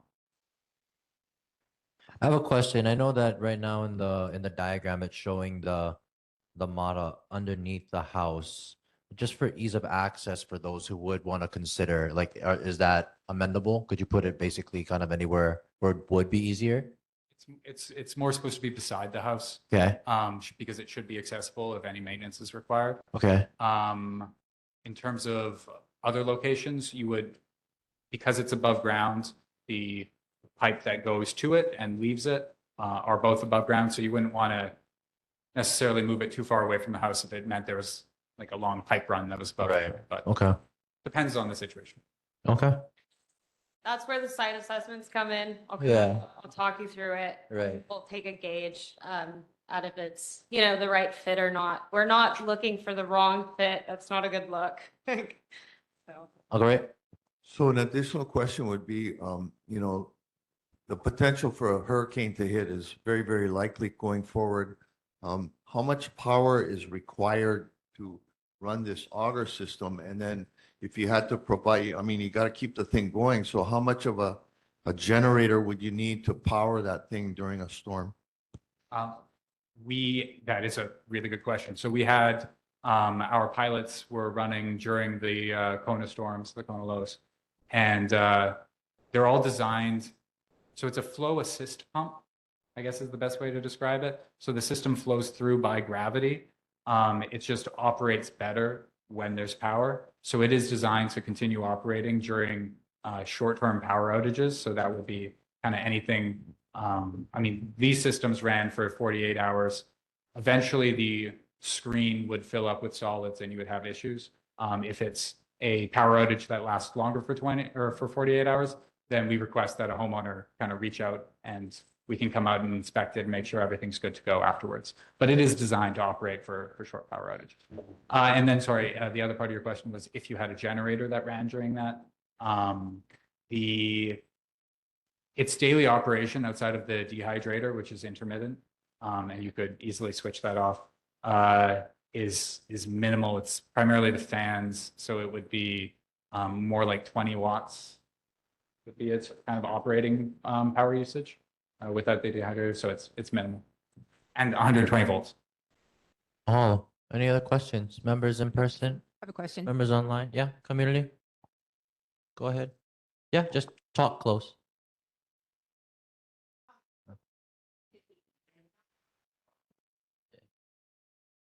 Thank you. Thanks. DPP right now, I think theoretically you could go ahead and install one because you don't have to you can do an emergency type of installation without a permit right now? So we're still pending. So the DPP will require our IAPMO certification as a solid waste interceptor under the Uniform Plumbing Code. And we just passed the testing part of that yesterday, but they still have to list us. So I would say no, not today. So does that come from DOH or DPP? If you were looking for an installation that wasn't to conform with the cesspool upgrade mandate, but just to improve the operation of your disposal system because you're having issues with it, then you could go through DPP. But if you wanted a cesspool upgrade, Right. then it would definitely be through the Department of Health. Okay, thank you. Mahalo. Any other questions, concerns? Okay. Anybody online in person? Okay. Mahalo. Thank you very much, you guys. Yeah, we'd love to stay connected and yeah, continue to get more information. We're gonna move on We're all by to- the door. Awesome. Thank you. Thank you. Okay, moving on to Kuala program at the UH Cancer Center. We have Kahalu'u Nixon. Kuala. Yeah. How's it, you guys? Hello.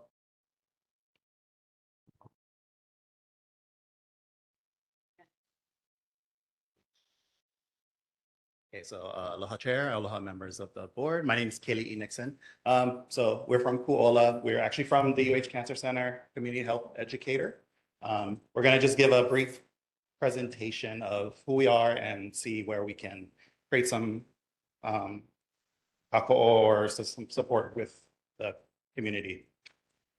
And just.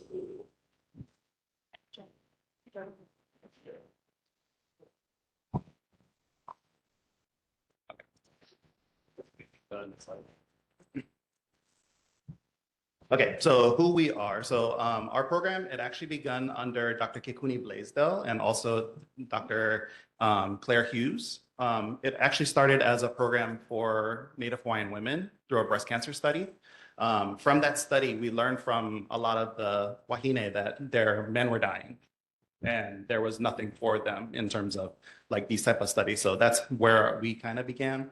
Our main goal is kind of to address the health and well-being of Kane and their families across the state by encouraging healthy lifestyle changes.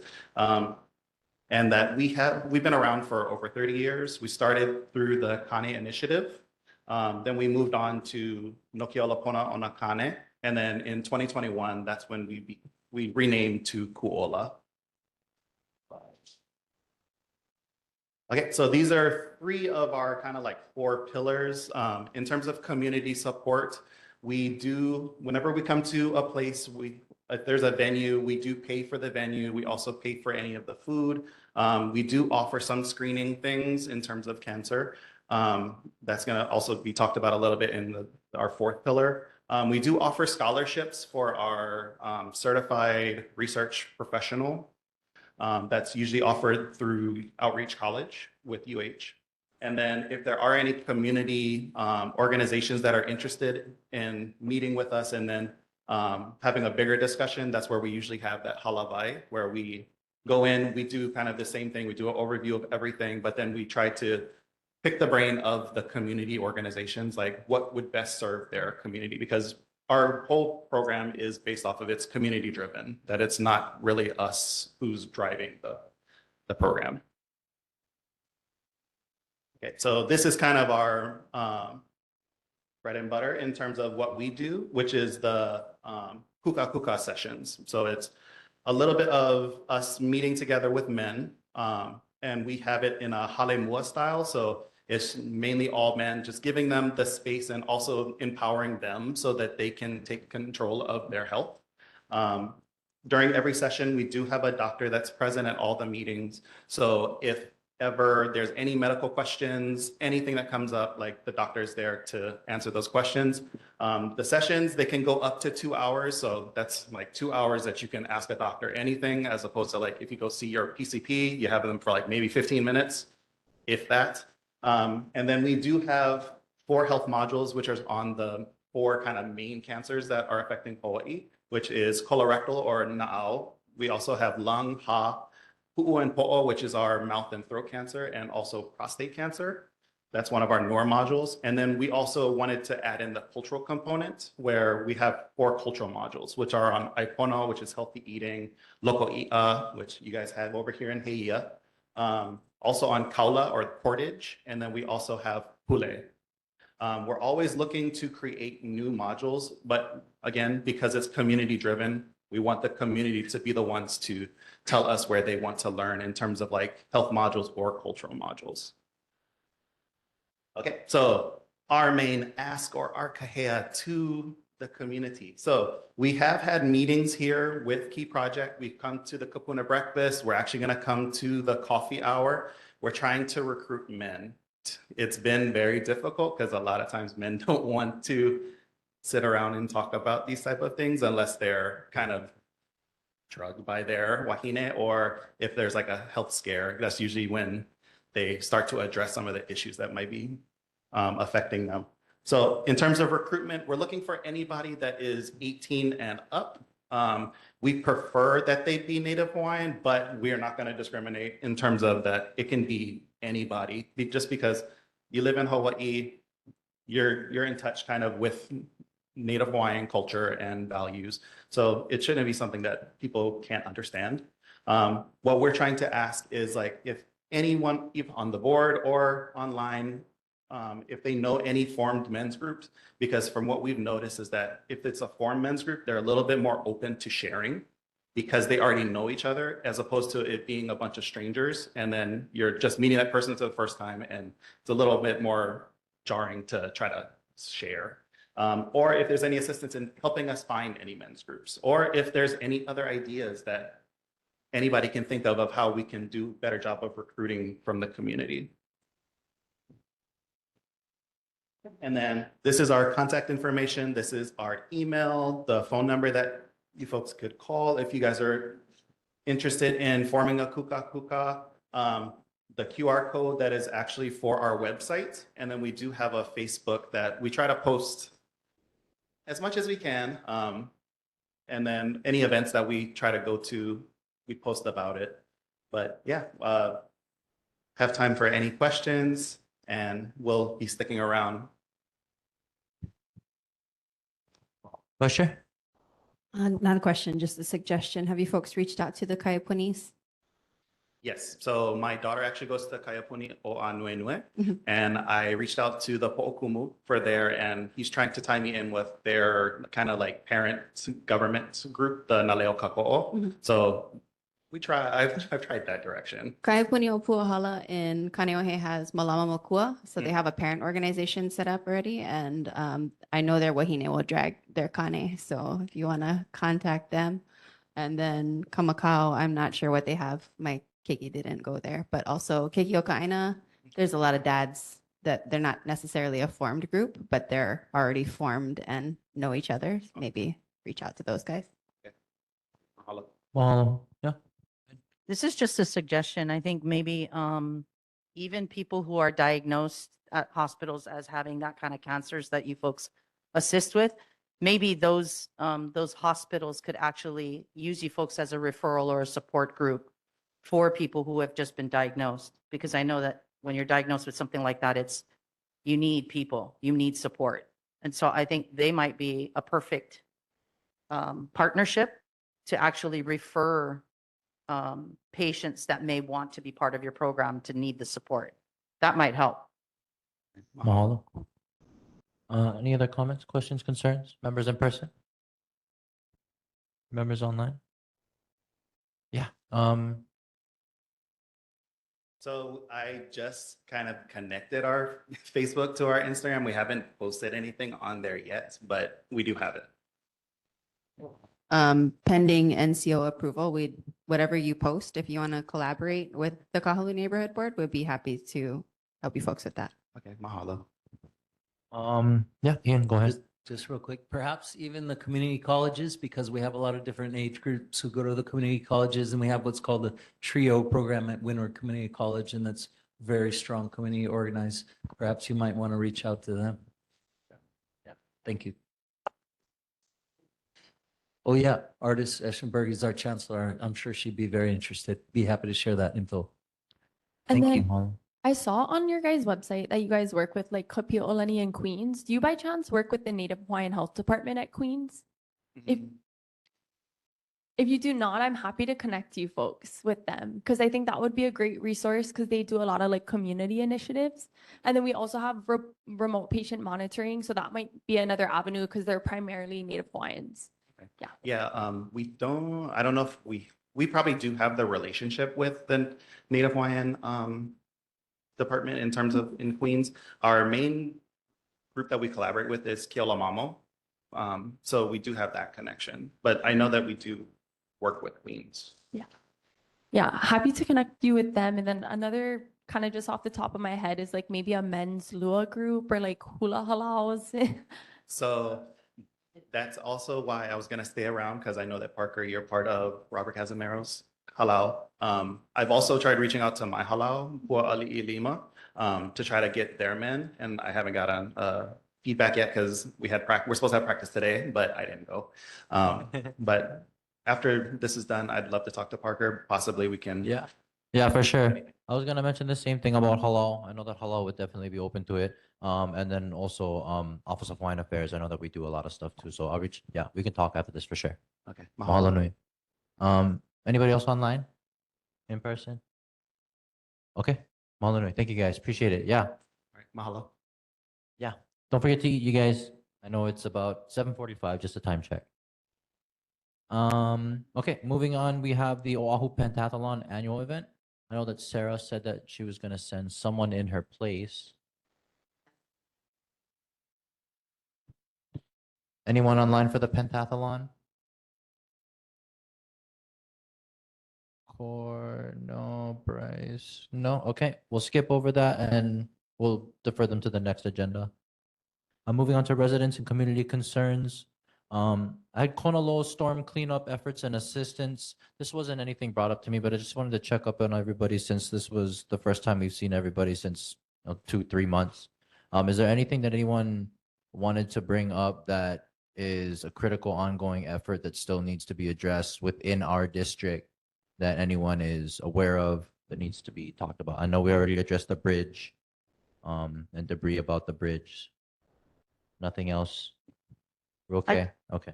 Yeah, go ahead. I just wanted to know if anybody knows or can contact or find out how long, what is the turnaround time with the HNL 311? Because I reported something before on our last meeting, which was what, 3 months ago?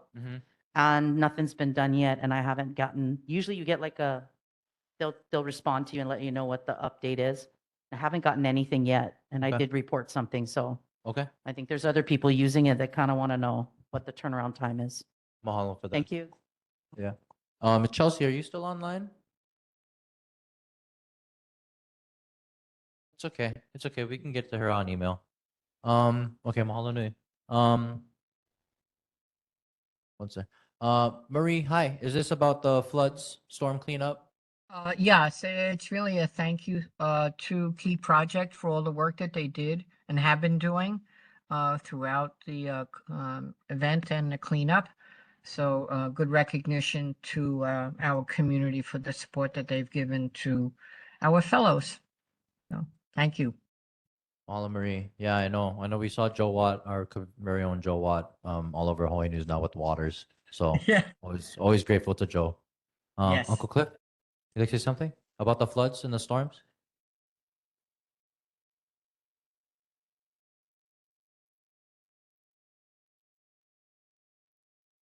One second. Okay, getting back to clean Come up. closer. Come closer. Yes. Yeah, there we go. There we go. Getting back to clean up.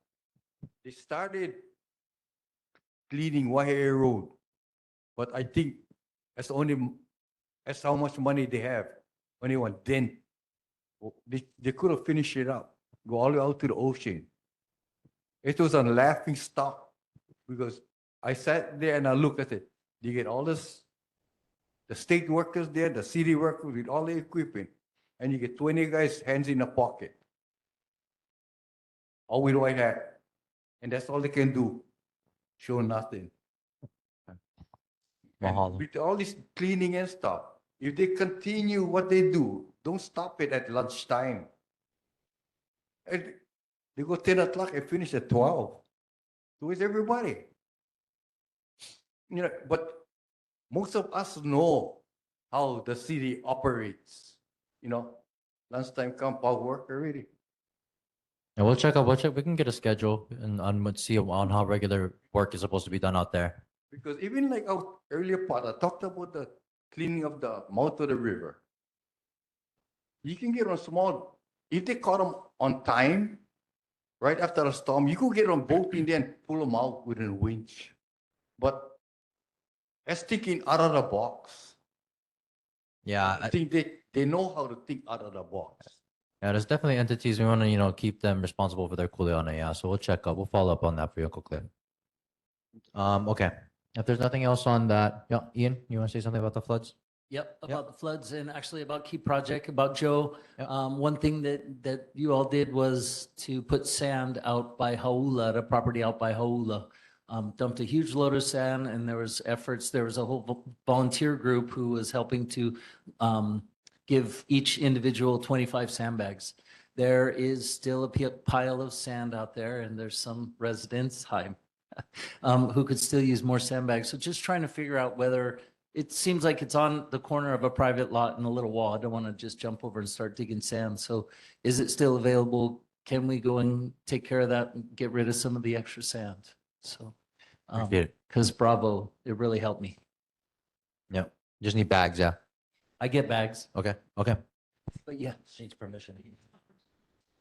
I'll message Rainbow for it. But since we're talking about it and thanking everybody that was involved, it'd be a miss to not also thank Olivia and Kahiao for all their efforts out in Kahana and supporting Key Project, and of course, our director, Rainbow. Mahalo nui.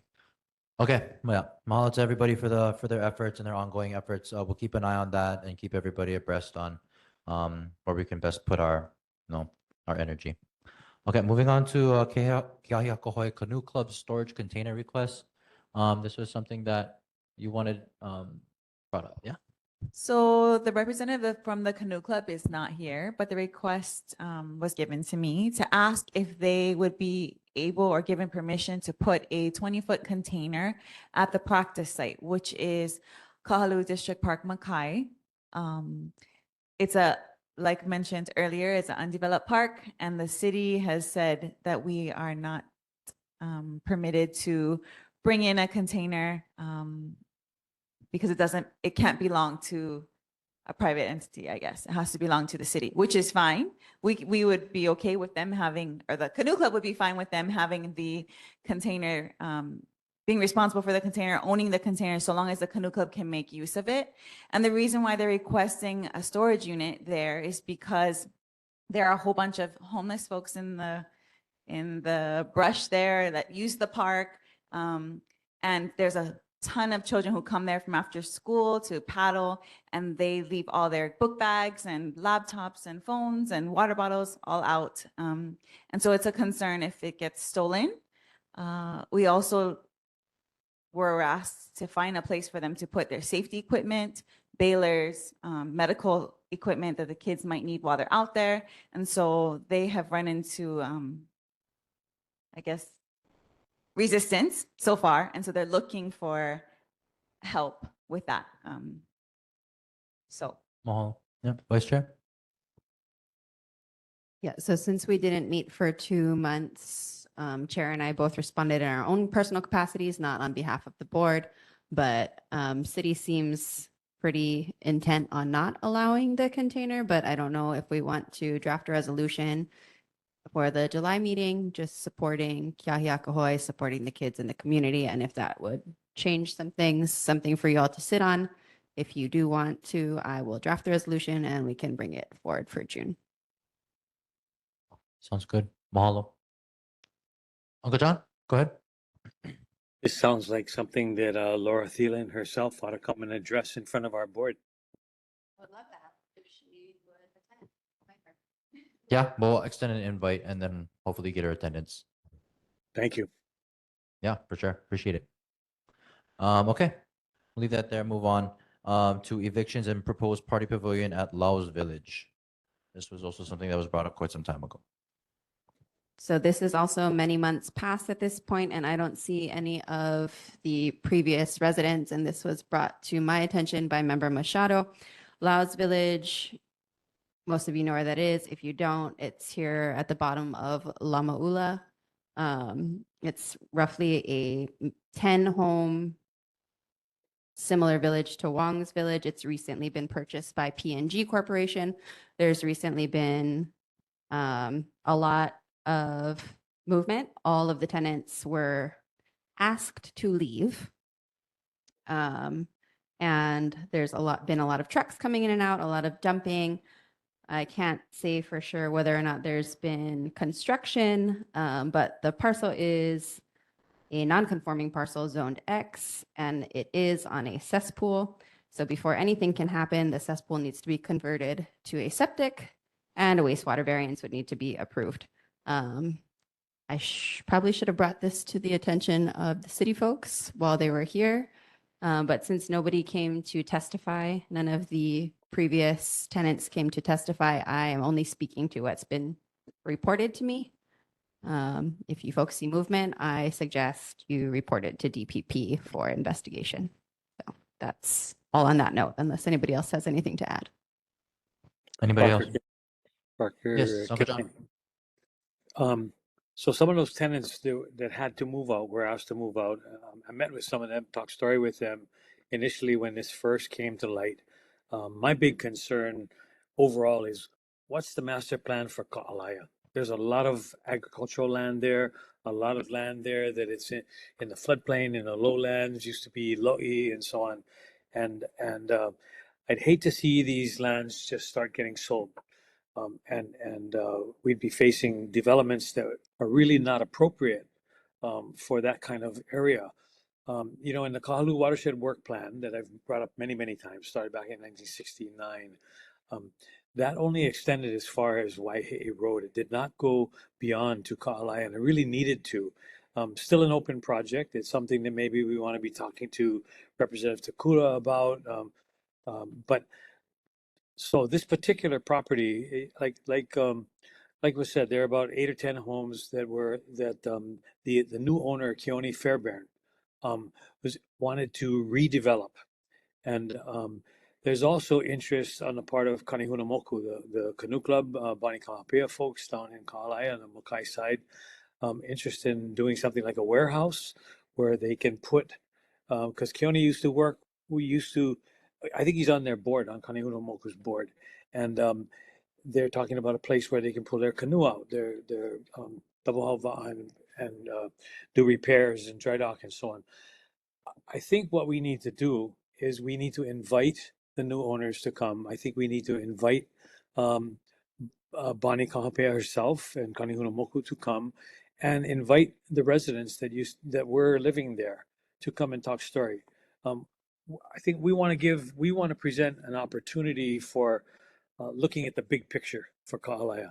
How can we help the communities, community members who've been there for a very, very long time, but also look at the future of that floodplain, that lowland area. It's critical. It's absolutely critical, and it is not served by sewer lines or anything like that. So there's a lot of infrastructural issues that should be addressed.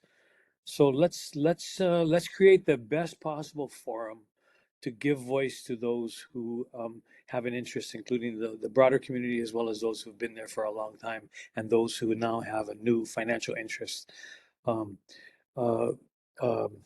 Jesse, happy to connect you up since that's your area with Bonnie folks, with Keone, phone numbers, some of the residents and so on. But that's what we owe our community. Sorry, Uncle John, so you know the new owners beyond their P&G Corporation name? I sat down with Keone himself. Oh, yeah. Can you January, email me their Dr. Stewart. contact info? Absolutely. Yeah, can you email me their contact info so we can invite them to June so we can get some clarification on things? Yeah, and the timing is really critical. He works, hang on one second, I got a kettle. I'm gonna get a cup of coffee here. Gotta turn it off. Don't want to burn down my house. Wait. He works in the maritime industry. So he's back and forth to the mainland. That's he's fine. They can go, they can attend online. We just need clarification because all we have are hearsay reports and we need some clarification on I'll what the connect plans you are. up with those that I've been in contact with or who contacted me. Yes. Okay, thanks, Uncle John. Yeah, mahalo, you guys. Appreciate it. Thanks for the discussion. We'll keep that on the agenda and then we'll move that on to the June one for sure, Jesse. Uncle Ken? Excuse me? Yeah, go ahead. Oh, yeah, okay. Yeah, I did check the DPP site for permits, anything like that. It's zoned Ag 2, no change in permits. It's an agricultural cluster and nothing changed. 2009 was the last change and it was for a rock wall. Thank you. Mahalo. Thanks, Uncle Ken. Quick to turn on. Okay. Nothing else there. We're gonna move on to board business.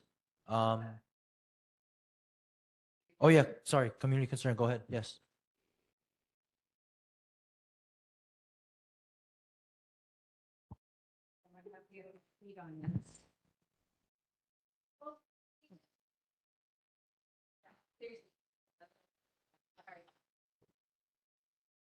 Ready? Yeah, go ahead. Heia State Park is closed every Monday. Why? We've been chasing this one for a while. We talked, the board member about maybe giving the key to a community member so they can open it on Mondays if it can't be opened by whomever's in charge. And then Heia Boat Harbor bathroom shower. Why don't we have a bathroom shower 2 years already? I hear it's personal infighting going on. So if that's the problem, they need to solve it sooner rather than later. And the bus stop, that's another 2-year. Since the bus stop was taken out, has no roof, started out with nothing, and then it had a little rock cement pad. And now probably the canoe club put the bench. I don't know who put the bench there, but we need a boat. We need a bus stop, functioning bus stop. And then the Kaneohe Canoe Club, what's going on with the fencing that was requested, I don't know, a year and a half ago, maybe?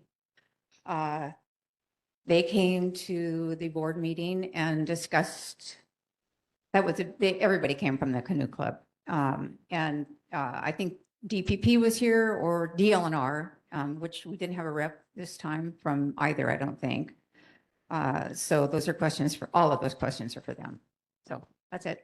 Thank you. Mahalo. Does anyone want to speak to anything? Ian? Yeah, if it's appropriate time to do an update on the agenda item number 7 from last February regarding the Kahalu'u Ranch excavations, just a short update. Do you have anything to respond to? Oh, no, I'm so sorry. No. Okay, Bring that up. I agree with her. We got to get it going on. Okay, figure that out. Yeah, go. So just a quick response to Dee's questions. I requested that the state give me a key, since I'm technically a state employee, to open the park on Mondays. Nothing back yet, but that has been requested by myself and Senator Awa's office. And as far as the bathrooms and the showers go, we supported having those reinstituted as a board for the safety of community at large, but particularly the kids in the canoe club. Unfortunately, Dawn Chang is not currently in her position, and we have an interim. So I would suggest that everybody go ahead and email the interim to continue to follow up on that. Call Mike.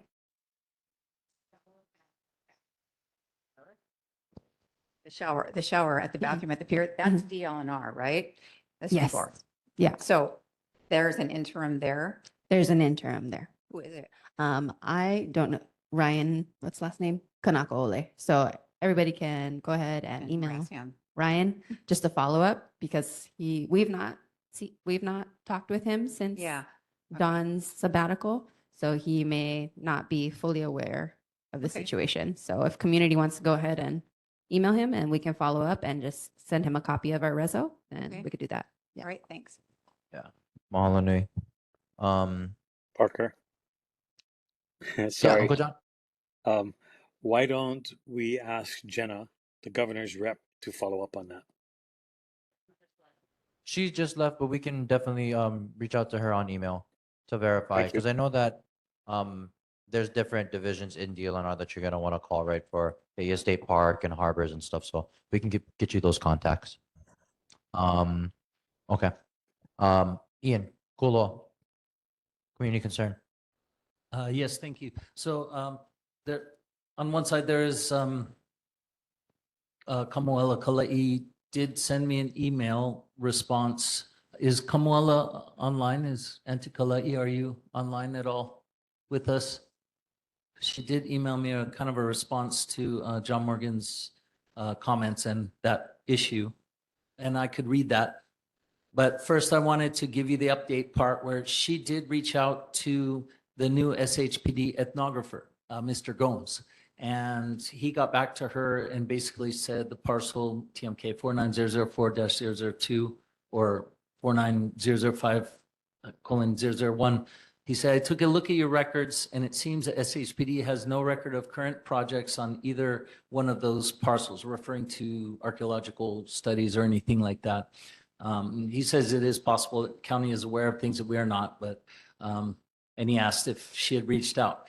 And then he sent another email that said, I was informed that a planning inspector went out to the property. He completed an inspection of the walls visible in your photo, and the walls were riprap walls with no concrete or construction materials used, but the height of the riprap walls exceeded 30 inches. They plan on sending a building code notice of violation to the landowner. So that was the update. And in reference to that, I think it was even the month before in January that I had first brought it up on behalf of Auntie Kala'i, and Representative Lisa Kitagawa kind of reprimanded me and said, we need proof. But so I felt upset that the burden of that proof in the process of reaching out to the state agencies and city county agencies should fall on a community member and us rather than who it's supposed to, which is to go through our representatives. So I just felt I needed to point that out. So there has been some things happening with that. Oh yeah, so he had said, let me get back there.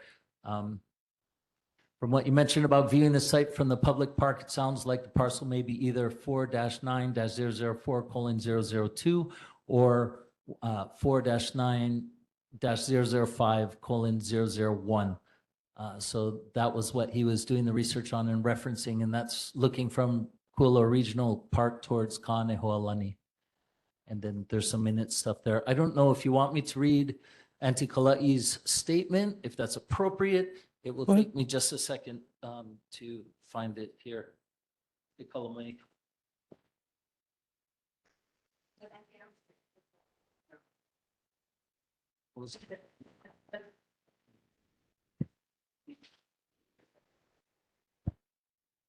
Oh, here it is. Sorry about that. Commercial break. My name is Kamola Kala'i. I'm a member of a hui of Concerned Ohana and community members who are deeply disturbed about the ongoing desecration of Kualoa. We seek clarification and accountability for the blatant disrespect and degradation of one of our most sacred places in Hawaii. I'm submitting this statement opposing the quote cultural landscape unquote recently constructed on the sacred pali of Kualoa by John Morgan, DBA Kualoa Ranch. As a descendant of Kupuna who have lived in Hawaii for thousands of generations, I'm deeply offended that John Morgan believes that this structure enhances the culture of Kualoa's landscape when in reality it desecrates and degrades its natural beauty and essence. The cultural landscape of Kualoa Paliku is the mountain and pali of Kualoa itself.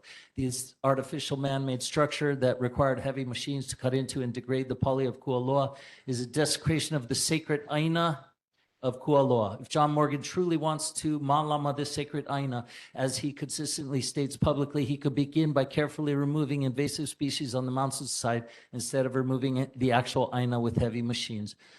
He's not allowed to deform the pali of Kualoa without consequence and accountability. The entire Ahupua'a of Kualoa is listed on the National Register of Historic Places. John Morgan should be held to the highest standard of respect, care, and stewardship as the current steward of Kualoa. Our kupuna respected the Aina Kapu, the sacred lands of Kualoa, for thousands of generations as one of the most sacred places in Hawaii. These lands were treated with aloha and malama to the highest level. These are reasons Kualoa is kapu. Those reasons continue to exist today. The huge amount of commercial activity occurring daily on Kualoa Ranch completely disregards the sacred significance of this Aina Kapu, this quote cultural landscape unquote structure, as John Morgan is calling it, appears to be a tourist attraction designed for commercial activity. There is nothing cultural about it. It is a horrific scar on the pali of Kualoa that degrades the physical landscape and disrespects the sacredness of Kualoa. The real cultural landscape of Kualoa is the mountain itself. It can never be replaced or enhanced by a structure that requires grading by heavy earth-moving machines. If John Morgan is truly dedicated to being a good steward of Aina Kapu'u Kualoa, as he claims, a first step would be to remove this artificial structure he has labeled as a cultural landscape and allow the Aina to restore itself. Otherwise, the sacred lands of Kualoa under John Morgan's management will continue to be a tourist trap that is degraded by the quote Jurassic Valley Hollywood fantasy it has become. Being a cultural steward requires more than words. It requires actions that honor and respect the sacred lands of Kualoa Paliku. Every minute of every day is an opportunity to ho'oponopono, make things right. Mahalo, kamuela, kalai. Thank you for letting me read that. Mahalo. Any comments, questions, concerns regarding? No? Yeah, I'm kind of concerned about reading it to the meeting. I think it should go in the minutes for sure, because if it doesn't go in the minutes, then it's gone. But if it is broadcast, once it's out, it's out. And so I am in favor of, for parliamentary reasons, putting it in the minutes. Then you don't have to read papers. Yep, definitely put in the minutes. Mahalo. Thanks for the all. Yeah. Okay, we'll leave that there. We'll move on to board business. Is there any other community concerns? Cool, Polly, go ahead. Yeah. Uncle John, I just wanted to know if you still have that map for me from the Ko'olau Shopping Center. Who has responsibility of all of those, I guess, ditches or water, the canals in the back of all of those townhomes? Uncle Ken, I'm sorry. Yeah, Uncle Ken, yeah. I And was so gonna if you could forward it to me via email, that would be great. I do need to acknowledge, or, you know, with the storms that came, some of the fencing got flattened down because some of the trees fell. And so we just want to make sure that that place gets cleaned properly. And so if you had that, you know, had access to that map for the entire Ko'olau Shopping Center, who is responsible for keeping and maintaining those canals that are all the way, actually it's on that, not the McDonald's side, but the other side of Hui'iva Street that goes up around by Times. It's the back entrance. That's the waterway that I'm talking about, the canal that needs to be cleaned. Nobody's taking responsibility for it. Yes. Thank you. Yeah, I have that information and can forward it. But, you know, why don't you contact me? Okay, then I'll have your email address, phone number, whatever is needed. Okay. Because Okay. I don't know how to get in touch with you to send it to you. Okay? Will do. Thank you. Thanks, you Mahalo. guys. Appreciate it. Okay. Any other community concerns? Community in person, community online? Okay. We're gonna move on to board business. First thing is board committees. I know this is something that we've still been discussing. The last meeting we did finalize, Member Masterson is chair of Committee on Land and Natural Resources. What I need from you guys, if I can get this by next meeting, that would be awesome. If I can get a list of members, I need a list of meeting dates, and I have the purviews already. So we'll just take a vote on the purviews. Yeah, just think about members, think about meeting dates. Those are flexible. Those are basically under your control as chair. Yeah. Yeah. So, yeah, if we want to continue to have the discussion about committees, we need to start making them legit. And so, yeah, if we can get that by next meeting on all committee chairs, that'd be awesome. I'll take approval of Wednesday, February 11, 2026, regular meeting minutes. Anyone opposed? Absolutely. I oppose and request some revisions that I want to make on the issue we are just speaking of. Okay. Nope, nope, I'm not joking, but I was trying to wait till the right moment. Okay. No, we'll How to have go you forward. get in touch with Aaliyah. We'll revise the minutes and then we'll take a vote in June. Okay. Okay, so just to say, on Member Bender's point about that, if you remember going back to February, Summer Fukumitsu, there was some technical difficulty. She got passed over, her hand raised. And Yeah. so she requested that her whole statement be put in the minutes. Okay. And so I have that statement, as well as I feel it's kind of inequitable, the way that that summary came out towards our board member and community thoughts about the matter and the rest of the conversation that happened with John Morgan. So I do have a paragraph suggested that I'll send over, and then how does that work? Oh. Uh-huh. Okay, shall I read it? The whole entire, the thing that is, it's only two, okay. I'm pretty good at that. There's. Actually, no, can we just send it to Aaliyah? Because then we'll revise it and then we'll get it approved from NCO and Rachel first, right? Because we would need that before we repost minutes. Yeah. Yeah, it's not long. There's one correction to be made with regards to, Yeah, 1 second. Uncle Dan, go ahead. It's just really important if you want it to be in the minutes to just give them a hard copy. And that Yeah. way, there's no question about what you want in the minutes. If there's nothing in the minutes, the current custom of the neighborhood commission is to use the video recording as if it were Robert's rules minutes, which it is not. So you need to have that, whatever you want, in the minutes. The reason you don't want to be saying it out loud is you don't want to slander anybody, hurt anybody's feelings. This is what was said, period. okay, thank you. And that would include small corrections from those transcripts? Can I just ask Oh, a quick, sorry. can I ask a point to the NCO office though?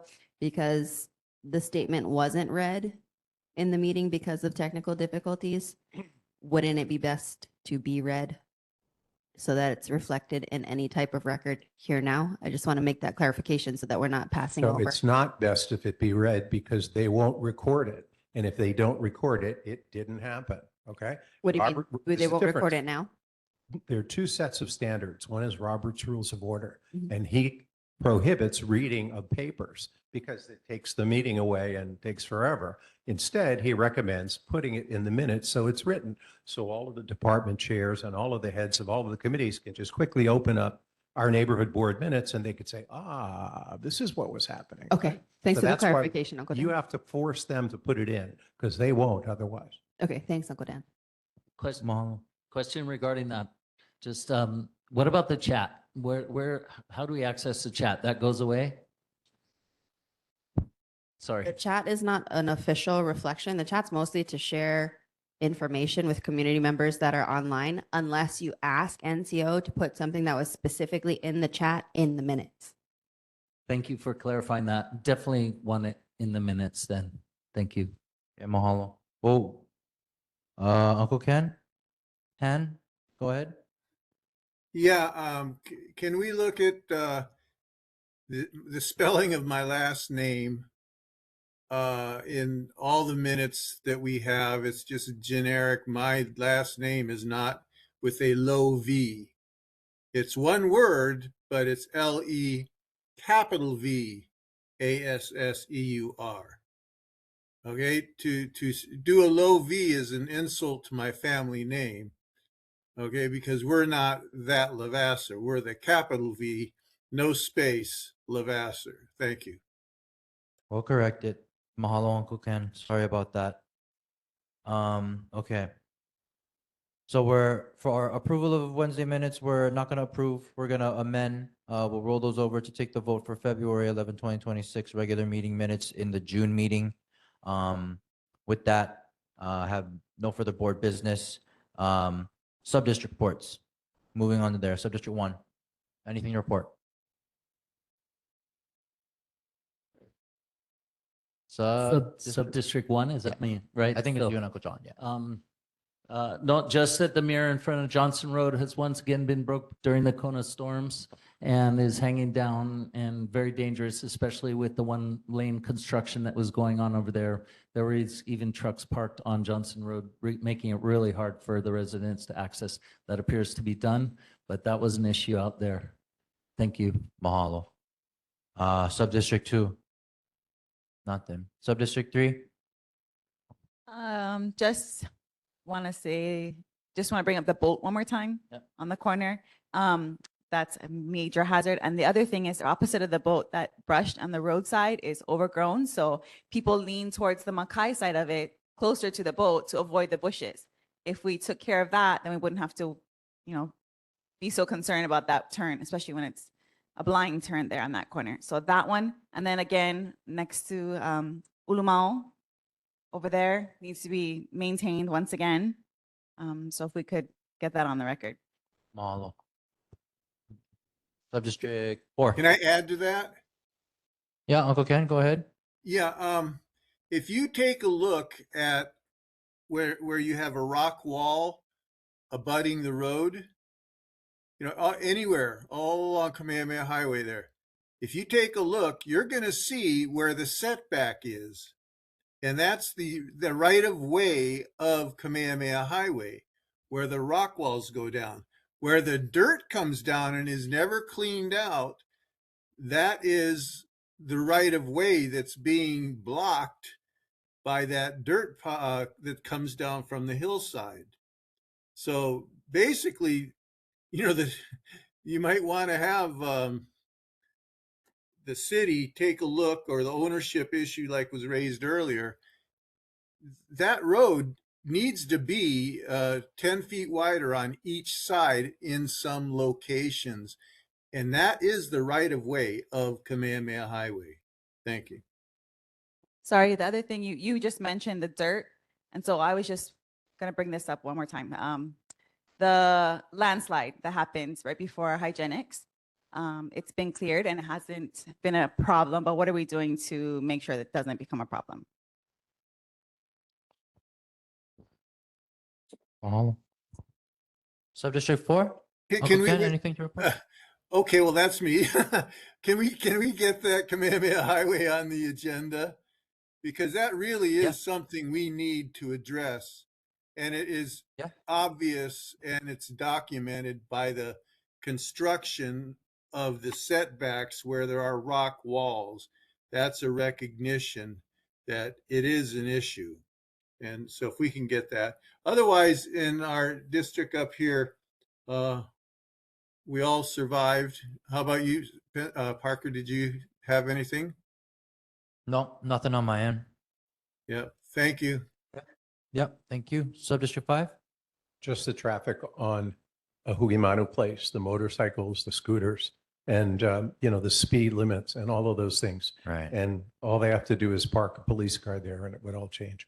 I know that at about 3 o'clock today, I did see a police officer talking to a child driving a golf cart on a cell phone with another child in the golf cart.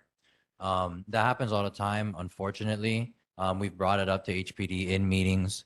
They said basically same thing, right? Unless they see it at the time, but thankfully they saw this one at the time and said something. And so hopefully it'll deter something for a little bit. But no, yeah, I'm with you on that.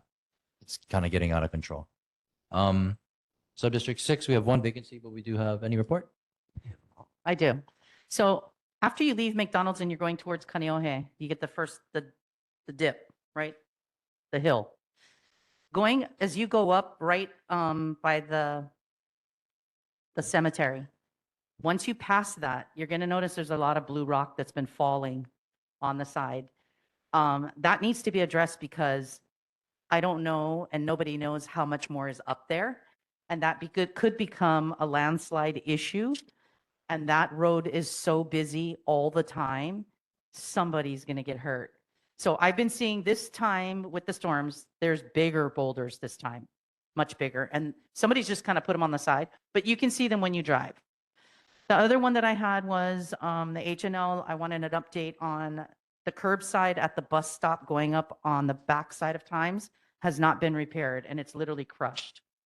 So that needs to be done, as well as the map for the shopping center because the canal is full with trees and nobody's taking accountability for it. I think that's basically it for my area. Oh, just a note, I think it was in November, there was an accident that somebody came out of the shopping center. I think it was on the news where the truck was actually standing up vertical. Okay, so that's the townhomes that I live in. And it's I say it's my people because I'm also on the board for there. And so it's a big concern when something like that happens and we all run up as a board to try to address to make sure our families are okay because there's a lot of people out consistently in that area. I have a small concern, I guess I have a concern about ever since that bar came into that area, there's a lot of speeding out from the shopping center, doing donuts in the shopping center at night. Fights down the road with people getting thrown out of the car and fights consistently down the road. And nobody has really addressed the concern about that bar being in such a condensed residential area. It opens till 2. Yes, but it's a concern because that truck came out of that shopping center and there was an investigation that was done as to where he was drinking. And it was pretty bad. And he ended up going into cardiac arrest on the way to the hospital. So, he was sitting in the car quite a long time before we actually broke windows and got him out, but it's a major concern with them coming out from that back way, as well as the other side. Hokuloa has houses as well, but ours is like right there. And he did also clear out the fire hydrant that was on that street. And so the water was blasting up there. Do you have a point of contact for managerial at the shopping center? I do. The board? I do. Can you send that to me? Because I'd like to put them on the agenda to discuss stuff like that. Yeah. And then also the issue with McDonald's. I know that McDonald's is just getting worse. And it is getting worse. Like there's full, like influencers. You have people in wedding suits taking pictures in the drive-through. And I mean, like ultimately too, right? It's just like, I understand like the view's beautiful, but you're in front of a cemetery too. Yeah. Like active funerals going on and like, it's a shopping center. So, Well, there's we can- also issues with that hike that used to be, nobody Yeah, knew mud about it. It was alley. only locals went up there. Yeah. And now it's turned into a mud place where if it rains, that mud comes all the way from that mountain, all the way down through McDonald's. And it's filthy all along that roadside. So at the minute it became, a tourist attraction and it was put in a hiking book or whatever, it's now become so out of control. And the people that actually park in the shopping center and walk. If they get kicked out, they actually park on the road, but then they drag all the mud, clean their shoes, drop all their stuff right there on the main drag on Hui'iva Street. So that's also a concern, maybe city and county, but also maybe the shopping center as well. Yeah. With regards to McDonald's and all of that, the things that are happening there. Thank you. Okay. Uncle Dan. So you mentioned one thing that's very important about the liquor bar. They're controlled by the Liquor Commission. So if we wanted to help you with that, you could ask us to write a note to the Liquor Commission because every year their license is renewed and those kinds of complaints really count. So that's the place to go with the alcohol concerns. Jesse? Just adding in that we would need Hokuloa's collaboration as well because they actually own the entry points for Ma'ali'ali in that area. Figured out how That's their land. at some point. Yeah. Just want to concur with what you said about the McDonald's. I've actually I'm gotten fine. several Right in complaints about time, that then. myself, and Right that in was time. requested to be brought up. So, Oh, what was it? It was Oh, confusion. Kaleo, turn off your mic. I'm gonna call Thanks. the people and set up a. It was Um, wastewater, the okay. city wastewater? Yeah, sure. Okay, mahalo. That's it for sub-district reports. We're gonna move on to announcements. From HECO, they have the Hawaiian Electric Renewable Energy Zones Initiative. The REZ concept is a key component of HECO's integrated grid planning process and is intended to streamline the interconnection of utility-scale renewable projects across the state. REZ is a well-established strategy within the electric industry, enabling more efficient planning for transmission infrastructure to support multiple or large-scale renewable resources. For questions and to provide anonymous input and comments, please visit the interactive online map at https://hawaiipowered.com/res/cycle2. Moving on to document recovery efforts, Congresswoman Takuto's office has a casework team that can assist with replacing documents issued by federal government that were lost or damaged, such as passports, and also offer assistance connecting people with disaster assistance programs. Please call 808-746-6220 for assistance. This is her Honolulu-based office. With that, next regular board meeting is scheduled for Wednesday, June 10, 2026 at 6 p.m. here at Key Project. And that's going to take it for the night. Mahalo nui, everybody.